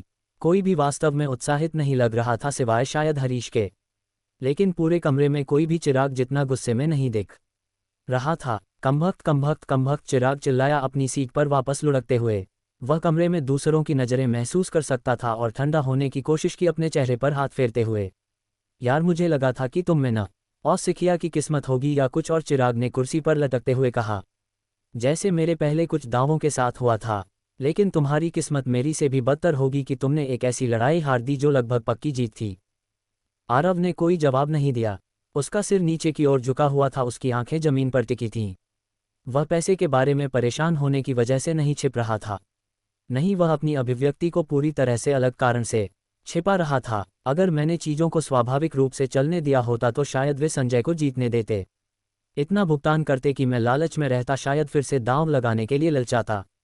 लेकिन मुझे दो चीज़ों का यकीन कर रना था। पहला कि ये लड़ाइयाँ तयशुदा हैं, दूसरा कि वे किसी को फंसाने के बाद क्या करने की योजना बनाते हैं। इसलिए मैंने दांव बढ़ा दिया। मैंने इतना बड़ा दांव लगाया कि घर हार नहीं सकता था, और मैं अनुमान लगा रहा हूं कि रोहन के सामने वाला टैबलेट शायद ये भीड़ द्वारा लगाए गए सभी दांव दिखाता है। अगर एक लड़ाके पर बहुत ज़्यादा दांव है तो वे लड़ाई को तय करते हैं। ये सरल है। मुझे नहीं पता कि लड़ाकों को संकेत क्या था, लेकिन अब ये स्पष्ट है, ये सब एक सेटअप है। हर परिणाम को हेरफेर किया जाता है, और अगर ऐसा है तो मैं ये भी अनुमान लगा सकता हूं कि वे बाकी हर चीज़ में कितना आगे जाने को तैयार हैं।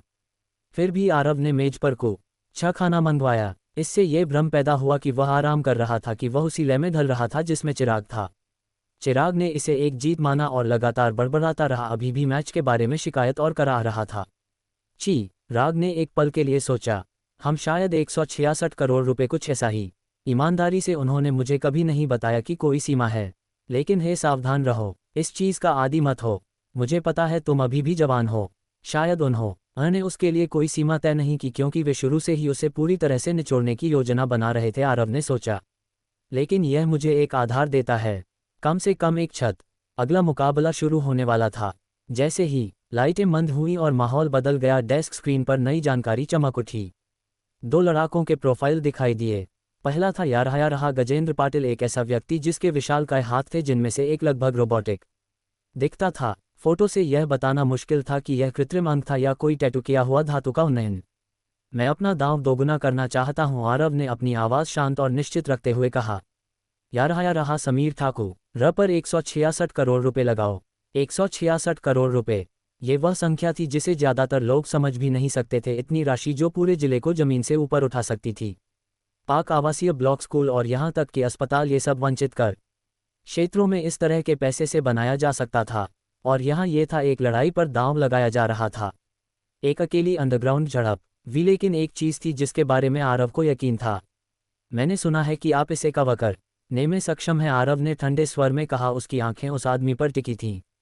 चिराग ने मुझे बताया कि उसने पहले इतना बड़ा दांव लगाया था, तो मैं मान रहा हूं कि काले शिकारी के पास इसे कवर करने के साधन हैं। रना, आपको ऐसे दांव को पहले स्थान पर स्वीकार नहीं करना चाहिए था। ठीक है, 99% लड़ाइयाँ यहाँ तयशुदा थीं। कम से कम संरचना ऐसी थी कि किसी भी समय हेरफेर किया जा सकता था। लेकिन किसी तरह आरव ने उस एक लड़ाई पर सब कुछ दांव पर लगा दिया था जिसे वे हेरफेर नहीं कर सकते थे। ये लड़का, रोहन ने सोचा, वह लड़ा का दर्शन, वे पहले बात कर रहे थे। वे एक दूसरे को जरूर जानते हैं, लेकिन क्या वे इतने करीब हैं कि दर्शन ने उसे अंदर की बात बताई हो? क्या वे एक साथ काम कर रहे हैं? उसके विचार भटकने लगे।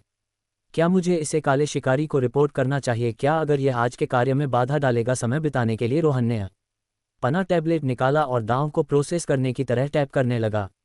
वास्तव में वह जवाबों के लिए जूझ रहा था। कुछ चीज़ें हैं जो वे आजमा सकते हैं, आरव ने सोचा। वे लड़ाई को होने दे सकते हैं, दांव ले सकते हैं, फिर कोई बहाना बना सकते हैं कि भुगतान नहीं कर सकते। शायद वे चिराग का कर्ज माफ़ करने की पेशकश करेंगे। उन्होंने उससे पहले ही बहुत कुछ ले लिया है। इस बिंदु पर यह बस लालच है। सबसे अच्छा परिदृश्य, वे दांव स्वीकार करते हैं लेकिन कहते हैं कि वे पूरी राशि का भुगतान नहीं कर सकते। मैं आंशिक भुगतान लेने की पेशकश कर सकता हूं, बस कुछ करोड़, और मेरी प्रतिज्ञा फिर भी मजबूत होगी। बेशक एक बार जब आपका कर्ज चुक जाएगा, हम आपके द्वारा लगाए गए किसी भी जीतने वाले दांव का सम्मान करेंगे। मुझे उम्मीद है कि आप समझते हैं, ये बिल्कुल जेब खर्च नहीं है। आरव का जबड़ा तन गया। वह इस झूठ को साफ देख सकता था। यह नियमों के बारे में नहीं था, यह नियंत्रण के बारे में था। इस तरह का एक अंडरग्राउंड संगठन लाखों में लेन देन करता था जरूर, लेकिन सैकड़ों करोड़ यह उनकी लीग से बाहर था। किसी तरह उन्हें एक ऐसा मूर्ख मिल गया था, चिराग, जो पैसे को ऐसे देता रहा जैसे वह पेड़ों पर उगता हो। और आरव केवल यह अनुमान लगा सकता था कि इसके साथ छिपे हुए खतरे, हेरफेर और शायद डराने की रणनीतियां भी थीं। अरे चिंता मत करो, चिराग ने अजीब तरह से हंसते हुए आरव के कंधे पर एक बांह डाल दी। हम शर्मा हैं, याद है, हमारे पास ढेर सारा पैसा है, वह इसे चुका देगा, हम ये दांव जल्दी ही लगा लेंगे। ठीक है आरव, ठीक है। रोहन ने अपने ईयरपीस पर एक हाथ उठाया। यह एक सूक्ष्म हावभाव था जिसका मतलब ये दिखाना था कि उसे किसी ऊपर वाले से जानकारी मिल रही थी। लेकिन आरव ने इसे नहीं माना। वह सब कुछ ध्यान से देख रहा था और एक भी संकेत नहीं था कि कोई और देख रहा था या संवाद कर रहा था। मुझे खेद है, रोहन ने अचानक कहा, अपना हाथ नीचे करते हुए। ऐसा लगता है कि मैंने पहले गलती कर दी थी। हमारी आंतरिक नीति के अनुसार दांव केवल 166 करोड़ रुपए तक ही लगाए जा सकते हैं। और चूंकि आपका मौजूदा कर्ज 16,849 करोड़ रुपए है, हम कोई भी दांव स्वीकार नहीं कर सकते। ये दिन की आखिरी लड़ाई भी है, इसलिए मैं सुझाव देता हूं कि आप अभी भुगतान कर दें।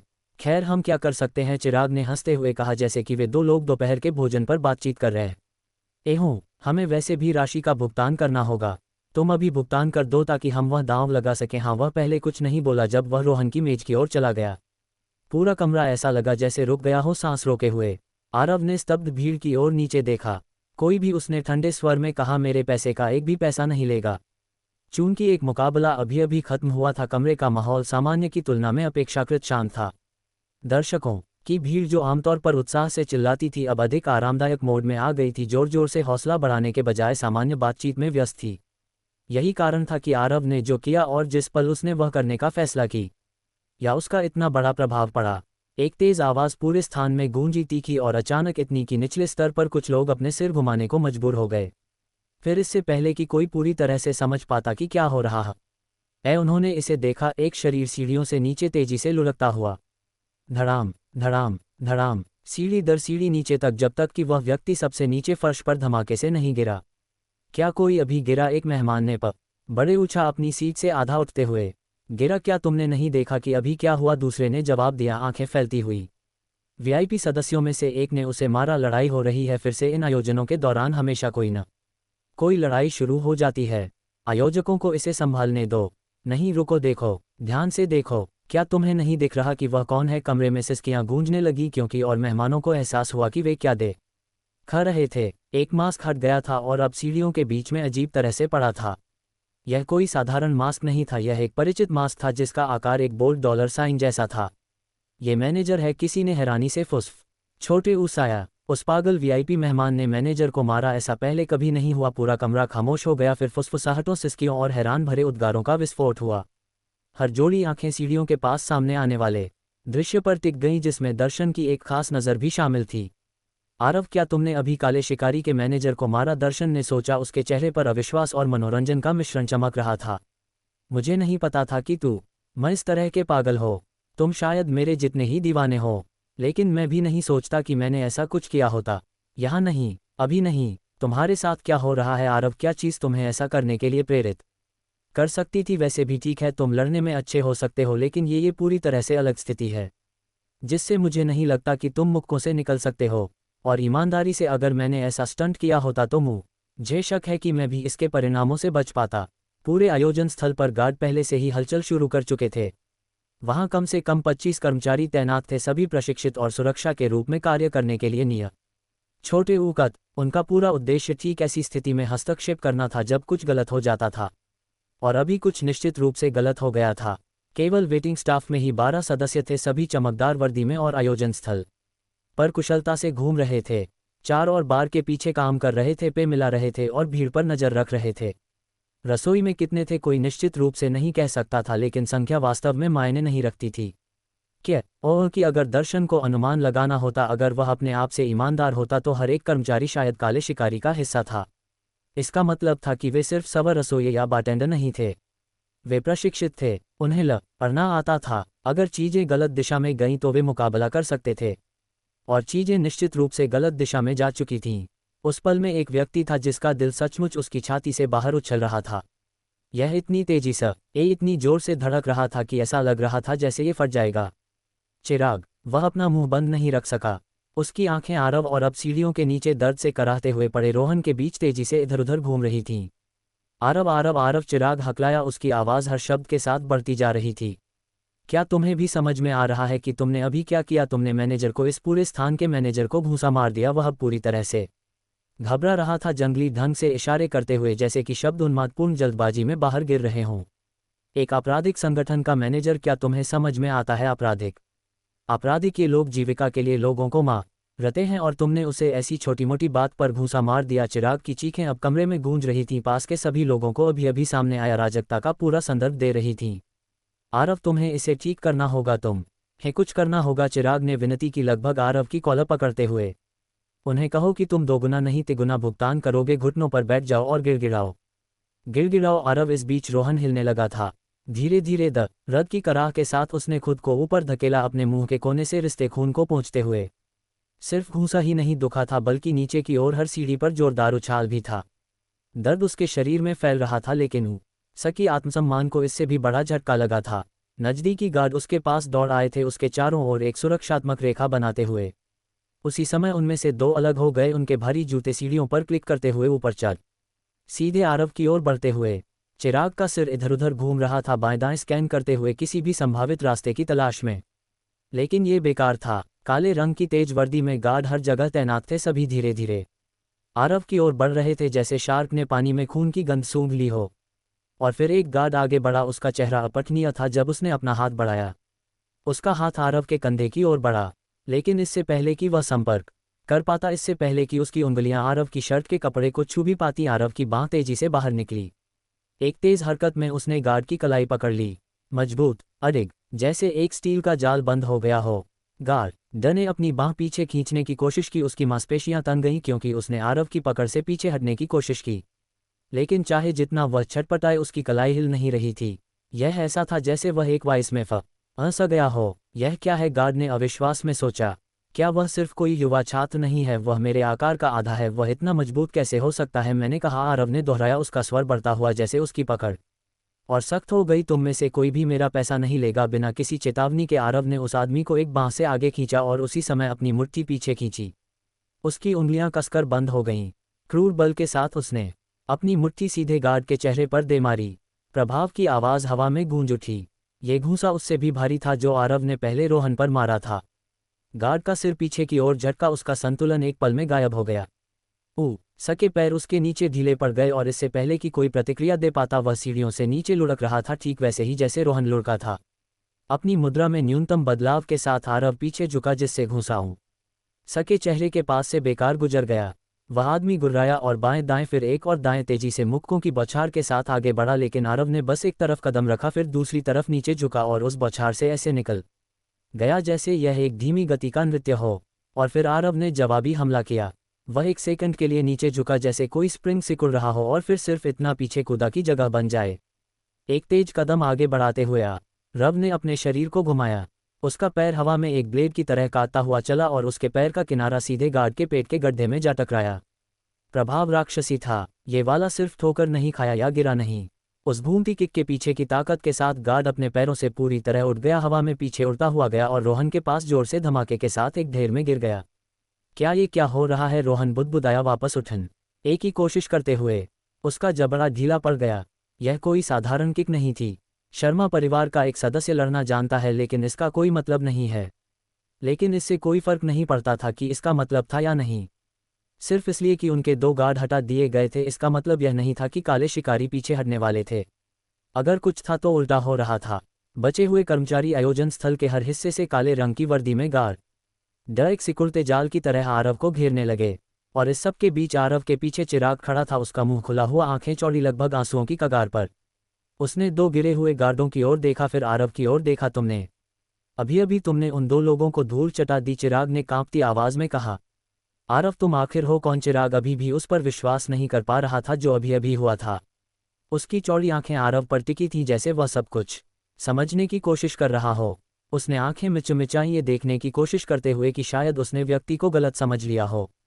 मास्क अभी भी आरव के चेहरे को ढके हुए था, लेकिन कदकाठी मुद्रा, लाल बाल, ये निश्चित रूप से वही था। ये वही आरव था जिसे वह हमेशा से जानता था। यह कोई मतलब नहीं रखता, चिराग ने सोचा। उसके पेट में एक गड्ढा बनता जा रहा था।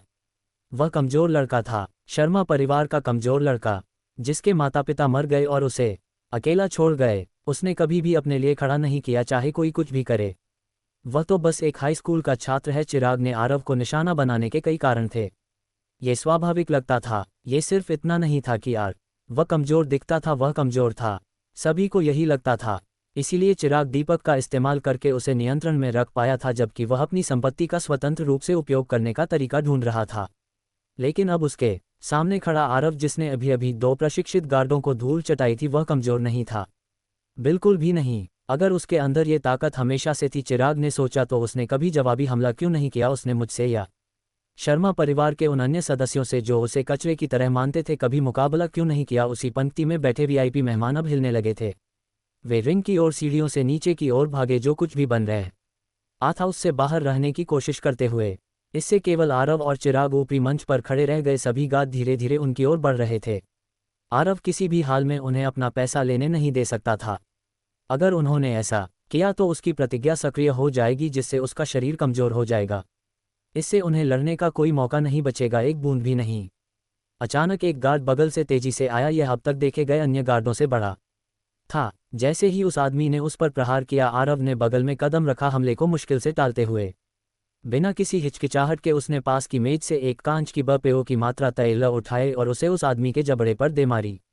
बोतल चमकदार टुकड़ों में बिखर गई, लेकिन आरव जानता था कि यह काफ़ी नहीं होगा, इतने बड़े आदमी पर नहीं। इसलिए आरव नहीं रुका। वह मेज पर कूदा, अपना पैर जमाया और आगे की ओर उछला। एक किक सीधे उस आदमी के चेहरे में जड़ दी। ऊपरी मंच ने उसे थोड़ी ऊंचाई का फायदा दिया। वह उन्हें आते हुए देख सकता था। इससे मदद मिली, लेकिन पर्याप्त नहीं। एक गार्ड ने पीछे से उस तक पहुंचकर आरव की पीठ पर एक जोरदार किक मारी। बल ने उसे आगे की ओर ठोकर खाने पर मजबूर कर दिया। दर्द उसकी पसलियों में फैल गया। आरव ने अपने दांत भींचे मुड़ा और उस आदमी के पैरों पर झपटा। उसने उसे जमीन पर पटक दिया और तुरंत उसकी टांग को पकड़कर जोर से मरोड़ा। लेकिन अब और गार्ड उस पर थे, नीचे होने पर उसे लात मार रहे थे। आरव ने जितना हो सका अपने चेहरे और पसलियों को ढक लिया, लेकिन प्रहार लगातार पड़ रहे थे। एक किक उसके गाल पर लगी, एक और उसकी पसलियों में घुसी। आरव अराजकता के बड़ी ईंच में खड़ा था, उसके मुट्ठियों पर खून और आंखों में आग। वह अभी भी तेजी से सांस ले रहा था, लेकिन वह नीचे नहीं गया था। उसकी निगाह भीड़ को भेद रही थी। चिराग, जो अभी भी उसके पीछे जमा हुआ था, कांप रहा था। मुझे वाकई समझ नहीं आता, उसने अपने आप से फुसफुसाया। उसने ये लड़ना कहाँ से सीखा? क्या यह मेरी वजह से है? उसका दिमाग भटक रहा था। क्या आरव इस तरह इसलिए है क्योंकि मैंने उसके साथ जो कुछ किया, उन सभी धमकियों को जिन्हें मैंने उसके पीछे भेजा, उन सभी सालों में मैंने उसे दुखी किया। मुझे लगता है कि तुम दोनों एक दूसरे को जानते हो। दर्शन का हाव भाव नहीं बदला। उसने एक साधारण जवाब दिया, हल्के फुल्के। मैं नहीं कहूँगा कि हम दोस्त हैं, दर्शन ने शांति से जवाब दिया। वह तो अच्छा है, रोहन ने तीखे स्वर में कहा। फिर तुम्हें इस गड़बड़ को संभालना होगा, क्योंकि अगर तुमने ऐसा नहीं किया तो मैं सुनिश्चित करूंगा कि काले शिकारी को लगे कि तुम उसके साथ काम कर रहे थे। और अगर ऐसा हुआ तो नकार फसल और काले शिकारी के बीच युद्ध छिड़ जाएगा। तुम ऐसा नहीं चाहोगे, है ना? मुझे लगता है, उसने अपने कंधे झटकते हुए बुदबुदाया। मेरे पास वाकई कोई विकल्प नहीं है। दर्शन कुछ समय से चुपचाप स्थिति का अवलोकन कर रहा था, जानबूझकर इसमें शामिल न होने का फैसला करते हुए कई कारणों से। पहला ये था कि तकनीकी रूप से आरव अभी भी नकार फसल का हिस्सा था, और भले ही उसके सामने मने आ रही पूरी स्थिति अराजक थी, ये दर्शन को इतना उत्सुक कर रही थी कि वह किनारे पर खड़ा रहा। उसे नहीं पता था कि आरव वास्तव में कौन था। क्या वह वाकई शर्मा परिवार का सदस्य था या सिर्फ एक धोखेबाज जो खतरनाक खेल खेल रहा था? दर्शन को कोई अंदाजा नहीं था, लेकिन उसे एक बात निश्चित रूप से पता थी। वह काले शिकारी से नफरत करता था। ये सिर्फ उनकी रणनीतियों या उनकी क्रूरता की बात नहीं थी, नहीं, यह उससे कहीं अधिक व्यक्तिगत था। उसे उनके व्यवहार का तरीका, जिस तरह से वे बाकी सभी को कचरे की तरह नीचा देखते थे, उससे नफरत थी। चाहे उसने कितना भी कौशल दिखाया हो, चाहे उसने कुछ भी हासिल किया हो, काले शिकारी ने उसे कभी वह सम्मान न ही दिया जिसे वह मानता था कि वह सही मायने में हकदार था। वह कड़वाहट उसके अंदर लंबे समय से जल रही थी, और यही कारण था कि दर्शन ने अपनी खुद की एक सड़क गैंग में शामिल होने का फैसला किया था। नीचे से शुरू कर के ऊपर तक लड़ने का। एक समय में एक जीत, एक समय में एक दुश्मन। वह निर्णायक कारक बनना चाहता था, वह कारण जिससे एक गैंग ऊपर उठे और दूसरा ढह जाए। वह दिन आएगा, उसने कसम खाई थी, जब काले शिकारी अंततः गिर जाएंगे। जब वह दिन आएगा, वह वहां होगा, देखते हुए, मुस्कुराते हुए, और फिर वह उन लोगों के चेहरों पर थूक देगा जिन्होंने कभी उसका तिरस्कार किया था। उसने पहले बहुत सूक्ष्म रूप से आरव की मदद करने की कोशिश की थी, छोटी छोटी हरकतें जो ज़्यादा ध्यान आकर्षित न करें। लेकिन अब स्थिति बदल गई थी। जीवित रहने के लिए दर्शन को एहसास हुआ कि उसे वह करना पड़ सकता है जिसकी उसे उम्मीद नहीं थी। बिना एक शब्द कहे दर्शन आगे बढ़ा, वीआईपी बड़ी ही मैनेजर के पास से गुजरते हुए सीढ़ियों की ओर बढ़ा। उसके भारी जूते हर कदम पर उद्देश्य के साथ जम रहे थे, उसके शरीर और निर्णय का वजन हर धमाके के पीछे था। विक्रम की रैंकिंग के अनुसार दर्शन ए के रैंक का लड़का था। आरव अपनी आखिरी मूल्यांकन के अनुसार अभी भी बी रैंक का था। यह अपने आप में एक भयावह तस्वीर पेश करता था। दर्शन पूरी तरह से अलग लीग में था। आरव उससे कमजोर था, उससे बेहतर। अगर वे वास्तव में लड़े तो यह एक ऐसी लड़ाई होगी जिसमें वह शायद जीवित न बचे। ये सच था कि आरव ने उस आखिरी मूल्यांकन के बाद से काफ़ी पैसा कमा लिया था और इससे तकनीकी रूप से उसकी स्थिति में सुधार होना चाहिए था। लेकिन यह एक पूरे रैंक को पाटने के लिए पर्याप्त नहीं होता। उसने पहले भी शक्तिशाली दुश्मनों को हराया था, जैसे दीपक को। उसने पहले रास्ता निकाला था, लेकिन दर्शन में कुछ अलग था। ये सिर्फ शक्ति की बात नहीं थी, यह व्यक्तिगत थी। क्या तुम्हें यकीन है कि तुम्हें ये करना चाहिए? आरव ने पूछा, उसके साथ तर्क करने की कोशिश करते हुए। मैं अभी भी उनमें से एक हूँ। मैंने वह सब किया जो उन्होंने मुझसे मांगा। ये स्थिति, अभी जो कुछ भी हो रहा है, ये तू माँ और मेरे बीच जो है उससे अलग है। दर्शन झूठ नहीं बोल रहा था। चेतन के पास आरव और विक्रम के लिए योजनाएं थीं, उन्हें काले शिकारी जैसे खतरों के खिलाफ हथियार के रूप में इस्तेमाल करने की। लेकिन अगर आरव यहाँ हो रह भी उसी खतरे से कुचल दिया गया जिसे उसे रोकना था, तो वह योजना पहले ही विफल हो चुकी थी। शुरुआत से ही जब मैंने तुम पर पहली बार नज़र डाली, मुझे एक एहसास हुआ था, उसने कहा, कि तुम उससे ज़्यादा परेशानी बनने वाले हो जितना तुम लायक हो। इस बार मैं सुनिश्चित करूंगा कि मैं तुम्हें हमेशा के लिए हटा दूं। वह ये भी निश्चित नहीं था कि उसे लड़ाई के दौरान अपना फ़ोन निकालकर दांव लगाने का मौका मिलेगा या नहीं। ऐसा दांव जो सकी प्रतिज्ञा को बढ़ा सकता था और संभावनाओं को बदल सकता था। लेकिन एक अजीब बात थी जो पूरे समय हो रही थी जब आरव दर्शन के साथ तर्क करने की कोशिश कर रहा था। उसका फ़ोन, जो अभी भी उसकी जेब में था, लगातार वाइब्रेट कर रहा था। सभी, जिसमें दर्शन और पास के मेहमान शामिल थे, ने अपनी नज़रें उस शोर की ओर घुमाईं जो मुख्य प्रवेश द्वार से आ रही थी। दरवाज़ा फिर से हिला, एक और जोरदार धमाका, फिर एक और, अंत में एक तेज़ क्रैक का ऐसा। दरवाजे पूरी तरह से खुल गए, दीवारों पर जोर से टकराते हुए। देखा, मैंने तुमसे कहा था कि तुम्हें हमारी मदद की ज़रूरत पड़ेगी। फिर से अकेले इसे संभालने की कोशिश करके खुद को शर्मिंदा मत करो। कई आकृतियां बड़े उल्टे हुए प्रवेश द्वार से ऐसे अंदर आईं जैसे वे उस जगह के मालिक हों। लोग जिन्होंने आत्मविश्वास को कवच की तरह पहना था। कमरे में लगभग सभी के लिए अजनबी। समूह के अगुआ में एक लंबा आदमी जिसके छोटे पीछे की ओर लिक किए हुए बाल थे, गर्व से खड़ा था, अपने आसपास की अराजकता को स्कैन करते हुए। शांत, नियंत्रित, जैसे उसे ठीक ठीक पता हो कि क्या हो रहा है। तुम कौन हो? तुम यहाँ तोड़कर क्या कर रहे हो? रोहन ने चिल्लाया। उसकी आवाज़ दबाव में टूट रही थी। वह आदमी जरा भी नहीं हिला। इसके बजाय उसने एक हाथ से अपने चश्मे उतारे, उन्हें अपनी जैकेट की अंदरूनी जेब में डाला और मुस्कान के साथ जवाब दिया। अर्जुन आ चुका था। 3 लोग मुख्य दरवाजों से तेज धमाके के साथ अंदर घुसे, आत्मविश्वास के साथ कमरे में कदम रखते हुए, जैसे कि पहले से उभर रही अराजकता केवल एक स्वागत समारोह हो। उनमें से प्रत्येक ने एक ही तरह की चिकनी जैकेट पहनी थी, आधी रात की तरह काली और स्पष्ट रूप से केवल फैशन के लिए नहीं बनाई गई। फिर भी एक सूक्ष्म अंतर था, उनकी जैकेट के अंदर की लाइनिंग का रंग। उन सभी में से एक व्यक्ति तुरंत ध्यान खींच रहा था, जिसकी अंदरूनी लाइनिंग ऊपरी रोशन बड़ी ई के नीचे चांदी की तरह चमक रही थी। वह स्पष्ट रूप से नेता था और वह बिना एक शब्द कहे कमरे पर हावी हो रहा था, सहज शांति के साथ आगे बढ़ रहा था। आज क्या हो रहा है? रोहन ने चिल्लाया, उसकी आवाज़ पहले से ही तनावग्रस्त थी। क्या सबने आज सुबह पागलपन की गोली खा ली है? जैसे ही संकेत मिला, बार के पीछे रसोई के दरवाजे खुल गए और कमरे में तनाव की एक नई लहर फैल गई। रसोई कर्मचारी बाहर निकले, अभी भी कुरकुरी सफ़ेद वर्दी में, लेकिन उनके हाथों में लंबे तेज रसोई के चाकू थे। जैसा कि आरव और दर्शन ने संदेह किया था, कर्मचारी साधारण रसोई नहीं थे, वे काले शिकारी थे।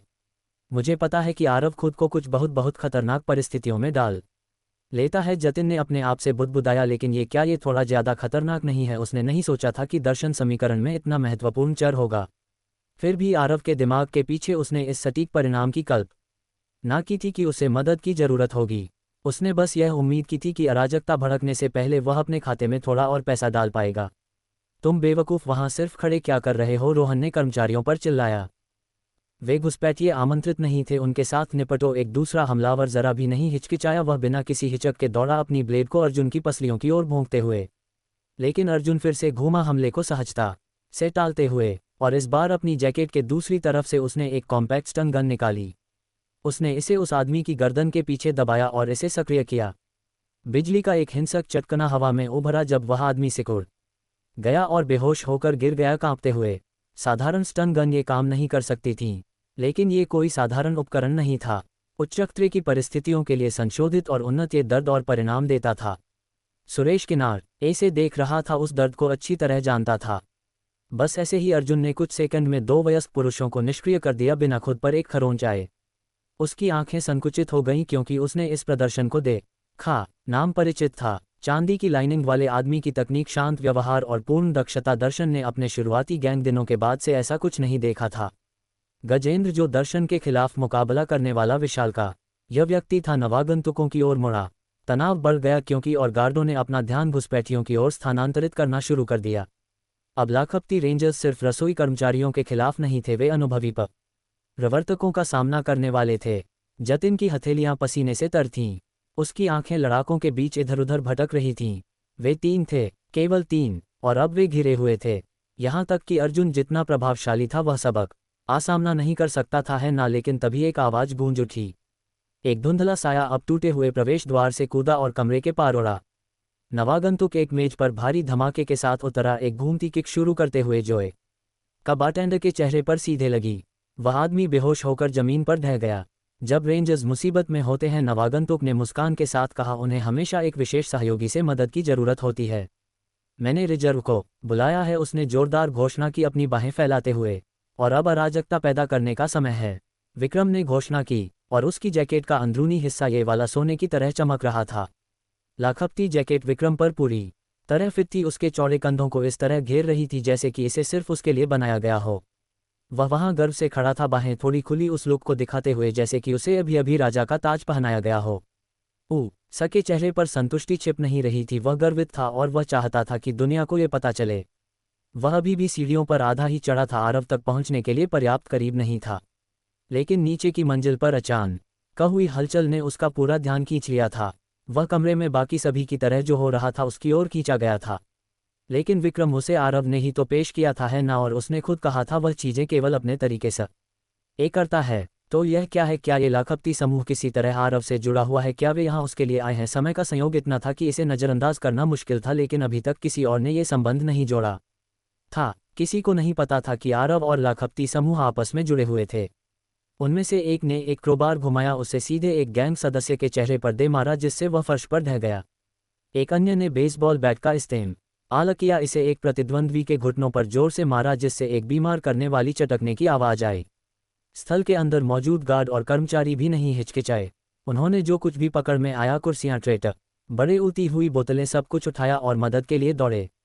मेहमान अपनी सीटों से उछल पड़े, आयोजन का उत्साह पूरी तरह भूल चुके थे। अब जीवित रहना उनकी एकमात्र प्राथमिकता थी। पूरा दृश्य एक युद्ध क्षेत्र जैसा लग रहा था। एक पूर्ण गैंग युद्ध उस जगह के बीच में भड़क रहा था जो एक शानदार रात मानी जाने वाली थी। और मेहमान बाहर निकलने की ओर धकेलने लगे, बाहर निकलने के लिए आपस में धक्का मुक्की करने लगे। कुछ ही मिनटों में सभी वीआईपी मेहमान कमरे से निकल चुके थे, पीछे केवल लड़ाके छोड़कर। अब ये लाखपति रेंजर्स और गरुड़ बनाम काले शिकारी स्थल के कर्मचारी और कुछ अभी भी खड़े लड़ाके थे। जब ये सब हो रहा था, विक्रम शांत और संयमित रहा, अभी भी बार के ऊपर खड़ा था। एक महिला गरुड़ सदस्य उसके पास आए, अपने हाथों में कुछ पकड़े हुए, एक वर्गाकार बॉक्स, लगभग पिज्जा बॉक्स के आकार का। जतिन सबसे पहले हिला। एक जंगली मुके के नीचे झुकते हुए उसने तेजी से एक के बाद एक 3 जाब मारे, 1 2 3 अपने प्रतिद्वंद्वी के चेहरे पर दे मारे, इससे पहले कि वह आदमी फिर से अपनी बाहें उठा पाता। फिर सिर के किनारे पर एक क्रूर प्रहार के साथ उसने उस आदमी को ठंडा कर दिया और अगले की ओर बढ़ गया। अगर उनके पास चाकू नहीं है, जतिन ने सोचा, मुझे ज्यादा चिंता नहीं है, मैं बस चुनूंगा और चुनकर नीचे गिराऊंगा। पहले के विपरीत इस बार जतिन ने अपने हाथों को लपेट लिया था। वह खुद को जरूरत से ज्यादा चोट नहीं पहुंचाना चाहता था, उसे टिकना था। सुरेश इस बीच ऐसे लड़ा जैसे उसे कुछ साबित करना हो। जब एक आदमी ने उस पर मुक्का मारा, सुरेश ने टाला नहीं, वह जरा भी नहीं हिला। उसने बस जवाब दिया, एक तेज जाब, एक क्रूर हुक और फिर एक सीधा मुक्का जो हथौड़े की तरह लगा, जिसने उसके प्रतिद्वंद्वी को जमीन पर गिरा दिया। बार से नीचे कूदते हुए वह आगे की ओर दौड़ा। वह नहीं हिचकिचाया, अराजकता के बीच से ऐसे गुजरा जैसे एक धावक फिनिश लाइन की ओर जा रहा हो। एक आदमी ने उसे पकड़ने के लिए हाथ बढ़ाया, लेकिन अर्जुन वहां था, उस हाथ को एक तेज प्रहार से दूर कर दिया। विक्रम दौड़ता रहा, तेजी से मुड़कर और बगल की सीढ़ियों की ओर बढ़ा। वह 2-2 सीढ़ियां चढ़ता गया। वह शर्मा परिवार की ओर जा रहा है। रोहन ने महसूस किया, उसकी आंखें चिंता से संकुचित हो गईं। उस पैकेज में आखिर क्या है? मेहमान वीआईपी सेक्शन से भागने में सफल रहे थे, कई अभी भी अपन मास्क को कसकर पकड़े हुए थे जो उनके कांपते हाथों में थे। हालांकि कुछ अन्य लोगों ने अराजकता में अपने मास्क खो दिए थे, वे घबराहट में गिर गए थे या जीवित बाहर निकलने के लिए रेंगते और भागते समय फट गए थे। छोटे, मुझे लगता है तुम सही हो, एक अन्य ने कहा। जब मैं भागते समय पीछे मुड़ा, मुझे वर्दियों की एक झलक मिली। उन्हें कुछ कहा गया था, लाखपति, शायद लाखपति, उनके बारे में कभी नहीं सुना। और काले शिकारी पर हमला करने के लिए एक तीसरे मेहमान ने तंज कसा। वे पागल होंगे, कोई भी उनके पीछे नहीं जाता और बचकर नहीं निकलता। बिल्कुल, आज के दांव के बारे में अफसोस है, लेकिन इसके बाद मुझे यकीन है कि हम फिर कभी लाखपति समूह के बारे में नहीं सुनेंगे। वे काले शिकारी की मुख्य इकाई भी नहीं थे, सिर्फ बड़े संगठन का एक हिस्सा थे। लेकिन फिर भी अगर वे जल्दी ही चीज़ों को नियंत्रण में नहीं लाए तो उसे पता था कि किसी को जिम्मेदारी लेनी होगी। और अगर ही से जल्दी साफ नहीं किया गया वह होगा। जब उसने कमरे के चारों ओर देखा, स्थिति का अंदाजा लगाने की कोशिश की, तो कुछ ने उसका ध्यान खींचा। सोने की बिजली के पैटर्न वाली वर्दी वाला आदमी जो पहले बार पर गर्व से खड़ा था अब अराजकता के बीच से दौड़ रहा था। उसके हाथों में एक बॉक्स था। क्या ये वे थे? क्या शर्मा परिवार ने इस समूह को काम पर रखा था? उस पैकेज में क्या है? वह इस पागलपन के बीच में इसे क्यों डिलीवर कर रहे हैं? रोहन की नज़रें शर्मा परिवार और हमलावरों के बीच तेजी से घूम रही थीं। उसका ध्यान बंट गया था। एक तरफ शर्मा परिवार फंसा हुआ था और उनकी रक्षा करना उनके सबसे बड़े वित्तीय समर्थकों को खुश रखने की कुंजी था। दूसरी तरफ हमलावर अभी भी पूरी ताकत में थे और गार्ड मुश्किल से अपनी स्थिति संभाल पा रहे थे। बिना हिचकिचाए गार्ड ने तेज मुक्कों की झड़ी लगा दी। लेकिन विक्रम उससे तेज था, अपना सिर बाएं दाएं झुकाते हुए मुस्कान के साथ हमलों के इर्द गिर्द नाच रहा था। अरे तुमने मुझे लगभग ये बॉक्स गिरा दिया, विक्रम ने कहा, कुछ जगह बनाने के लिए पीछे कूदते हुए, ये सुनिश्चित करते हुए कि उसके हाथों में पैकेज समतल रहे। ध्यान दो। ठीक है आरव, ये हमारा मौका है, चिराग शर्मा ने तुरंत कहा। हम यहाँ से निकल सकते हैं, काले शिकारी किसी और से लड़ने में व्यस्त हैं, ये हमारा मौका है। मूर्ख, चिराग शर्मा ने तड़क कर कहा। मुझे नहीं पता मैन। एक क्यों कुछ कहा। ठीक है, हम भविष्य को बाद में देख लेंगे, लेकिन अभी का क्या? अगर हमें बाद में मौका ही नहीं मिला, क्या ये तनाव है? आरव ने सोचा। हलचल, दबाव। चिराग पहले ही टूटने की कगार पर था। यह उसे किनारे पर धकेल गया होगा। कोई आश्चर्य नहीं कि उसका शरीर जमा हुआ है। लाखपति और गरुड़ ने आश्चर्य के साथ धावा बोला था, लेकिन वह बढ़त अब कम होने लगी थी। अब वे देख रहे थे कि काले शिकारी क्यों डरावने थे, क्यों वे सड़कों से उठकर एक पूर्ण संगठित ताकत बन गए थे। प्रभाव पूरे स्थल में गूंज उठा। विक्रम अपने पैरों पर धमाके के साथ उतरा, गार्ड को दर्द में पीछे हटते देख रहा था। वह नीचे नहीं गिरा था, लेकिन वह निश्चित रूप से चकरा गया था। ये लोग बहुत सख्त हैं, विक्रम ने बुदबुदाया, लेकिन मैं फिर भी इन्हें हरा सकता हूँ। इसके लिए मुझे अपने हाथों की भी जरूरत नहीं है। रोहन ने दृश्य को सामने आते देखा, उसका खून खौल रहा था।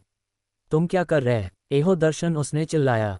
तुम वहां मूर्ख की तरह खड़े हो, क्या तुम्हें अंदाजा भी है कि उस बॉक्स में क्या हो सकता है? रोहन को अपने संदेह थे।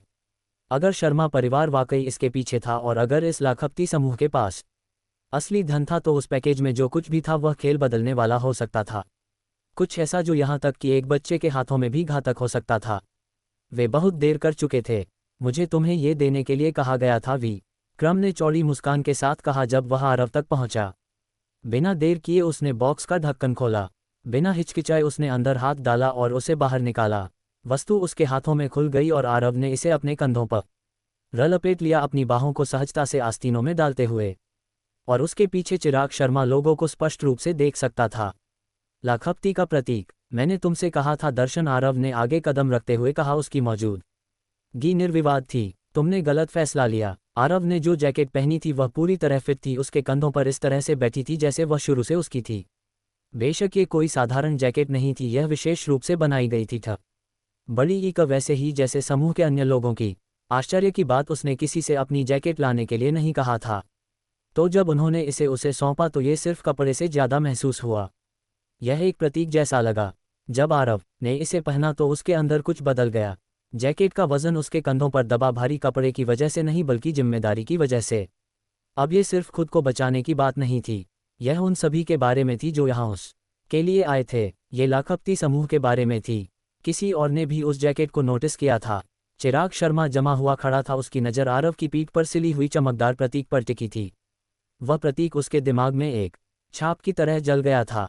वह जैकेट यह वही है जो उन लोगों ने पहनी थी जिन्होंने धावा बोला और काले शिकारी को तहस नहस कर दिया। चिराग शर्मा ने सोचा, उसका सीना कस गया। और उनमें से एक ने इसे स्वयं आरव को सौंपा। क्या इसका मतलब है कि आरव किसी गैंग में शामिल हो गया? चिराग शर्मा के दिमाग में एक और गहरा विचार आया। शायद यह उसकी वजह से था। शायद आरव के पास कोई और रास्ता नहीं था। उसका पैसा छीन लिया गया, हर दिन कोने में रखकर तंग किया गया। शायद आरव उनके पास गया। शायद यही वह बन गया था जो कुछ भी हुआ उसकी वजह से। लेकिन सच्चाई कठोर थी, इसका कोई मतलब नहीं था। चिराग शर्मा को यह सब पागलपन जैसा लगा। नीचे रोहन ने भी नोटिस किया। सकी आंखें उस जैकेट को देखकर सिकुड़ गईं और जिस तरह से अन्य सदस्यों ने प्रतिक्रिया दी जब आरव ने इसे पहना, तो ये सब यह उसी ने रचा था। रोहन ने अपने आप में बुदबुदाया, उसकी मुट्ठियां कस गईं। उसे पता था कि वे आ रहे हैं, इसलिए उसने पहले मुझ पर हमला किया। लेकिन जो मैं अभी भी नहीं समझ पा रहा, शर्मा परिवार का कोई ऐसा क्यों करेगा और वह इतना अच्छा कैसे लड़ सकता है। उसके होंठे एक तिरस्कार में मुड़ गए। कोई बात नहीं, मैं पता लगाऊंगा, भले ही मुझे उसकी जीभ से सच खींचना पड़े। रोहन एक बात स्पष्ट रूप से बता सकता था, ये लोग साधारण नहीं थे। वे कुशल लड़ाके थे, उनमें से हर एक। अब आरव भी, जब उसने वह जैकेट पहनी थी। लेकिन फिर भी सने दर्शन को लड़ते देखा था। और दर्शन सिर्फ मजबूत नहीं था, वह ऐसा था जो काले शिकारी के कई उच्च रैंकिंग सदस्यों के खिलाफ अपनी स्थिति बनाए रख सकता था। आरव सीढ़ियों से नीचे की ओर दौड़ा, उसके पैर धातु पर जोर से टकरा रहे थे। फिर बिना हिचकिचाए उसने अपनी स्थिति से छलांग लगा दी। छलांग ने उसे गति दी और जब वह हवा में उड़ा, उसके घुटने सिर की ऊंचाई तक उठे, सीधे दर्शन की ओर निशाना साधा, जैसा कि उसने विक्रम को करते देखा था। आरव ने अपने दोनों घुटनों को दर्शन के चेहरे की ओर पूरी ताकत से चलाया। लेकिन दर्शन कोई साधारण व्यक्ति नहीं था। उसकी बाहें तुरंत ऊपर उठीं, उसकी प्रकोष्ठ समय पर क्रॉस हो गईं। प्रभाव उसके माध्यम से बड़े ऊर्जा और रक्षा के बावजूद बल ने दर्शन को पीछे धकेल दिया। एक कराह के साथ दर्शन ने अपने शरीर को गति के साथ लुढ़कने दिया, सीढ़ियों से नीचे लुढ़कता हुआ, जब तक वह नीचे फर्श पर धम से नहीं टकराया। कमरे में सांसें थम गईं। किसी और के लिए यह ऐसा लग रहा था जैसे आरव ने उसे कुचल दिया हो। लेकिन दर्शन का गिरना कोई दुर्घटना नहीं थी, यह सोचा समझा था। लुढ़कने से उसने प्रहार की अधिकांश शक्ति को कम कर दिया था। फिर भी जब वह खड़ा हुआ, अपनी जैकेट से धूल झाड़ते हुए, उसकी बाहें अभी भी थरथरा रही थीं। वह उस हमले के पीछे की ताकत को महसूस कर सकता था। जब मैंने तुम्हें पहली बार देखा, दर्शन ने कहा, उसकी आवाज़ दूर के गरज की तरह गूंज रही थी। मैं तुम्हारे साथ भिड़ना चाहता था, लेकिन चेतन ने कभी इसकी इजाज़त नहीं दी। अब तुम्हारा ये पक्ष देखकर यह स्पष्ट है कि तुम अपनी असली ताकत छिपा रहे थे। लेकिन अगर तुम सोचते हो कि वह शानदार जैकेट तुम्हें मुझसे बराबरी कर देगी, तुमने सिर पर बहुत सारे प्रहार खाए हैं। चिंता मत करो, मैं इसे ठीक कर दूंगा। आरव आखिरी कुछ सीढ़ियां उतरा, उसकी गतिविधियां जानबूझकर थीं। ऊंचे स्थान पर लड़ना जोखिम के लायक नहीं था। गिरन ए के बहुत सारे तरीके, हारने के बहुत सारे तरीके। यहाँ नीचे ये बेहतर था, साफ सुथरा। वैसे भी अब कोई और हस्तक्षेप नहीं करेगा। अगर उन्होंने कोशिश की तो विक्रम वहां था, ये सुनिश्चित करने के लिए कि वे ऐसा न करे। मैं जानता हूं तुम एक दीवार हो, आरव ने धीरे से कहा। उसकी आंखें दर्शन की आंखों पर टिक गईं। एक विशाल दीवार, तुम्हें पार करना आसान नहीं है। लेकिन अगर मैं वह हासिल करना चाहता हूं जिसके लिए मैं यहाँ आया था, अगर मैं शीर्ष तक पहुंचना चाहता हूं, मुझे इन दीवारों को चढ़ना होगा। एक एक करके उसकी मुट्ठियां कस गईं। उसकी नब्ज उसके कानों में गरज रही थी। और तुम दर्शन, तुम उनमें से बस एक हो।